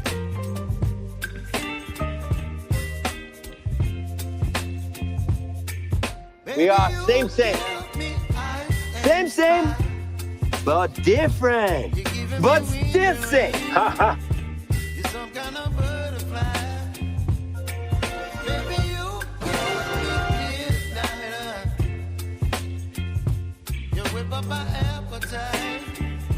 Don't leave me here high and dry. Oh, well, I don't wanna jinx it, baby, and twist myself at the spine. Don't wanna overthink it, baby. It's just twist your body and mine. Baby, you give me ice and fire. You're giving me wind and rain. You're some kind of butterfly. Baby, you give me midnight. You whip up my appetite. Don't leave me here high and dry. Oh, but I don't wanna jinx it, baby. Let's not get ahead of my time. Oh, but I don't wanna miss you, baby. So I stand up and speak just my mind. Oh.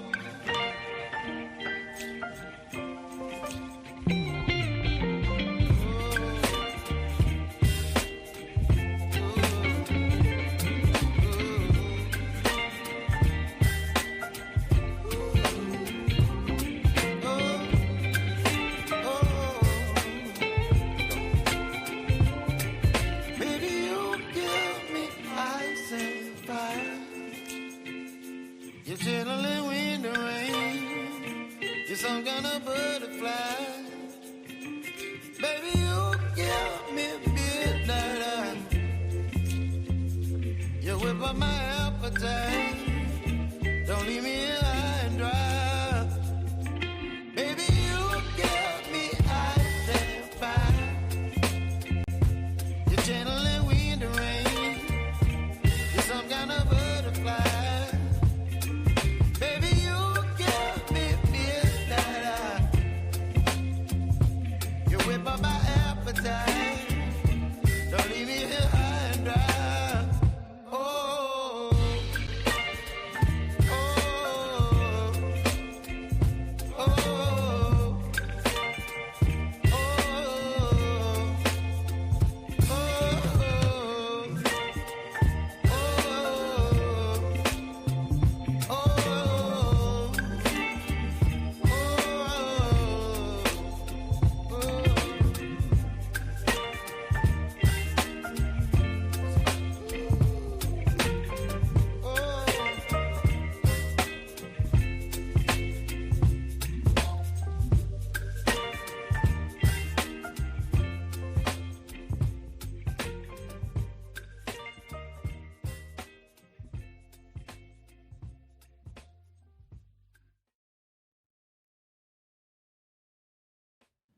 Be relentless.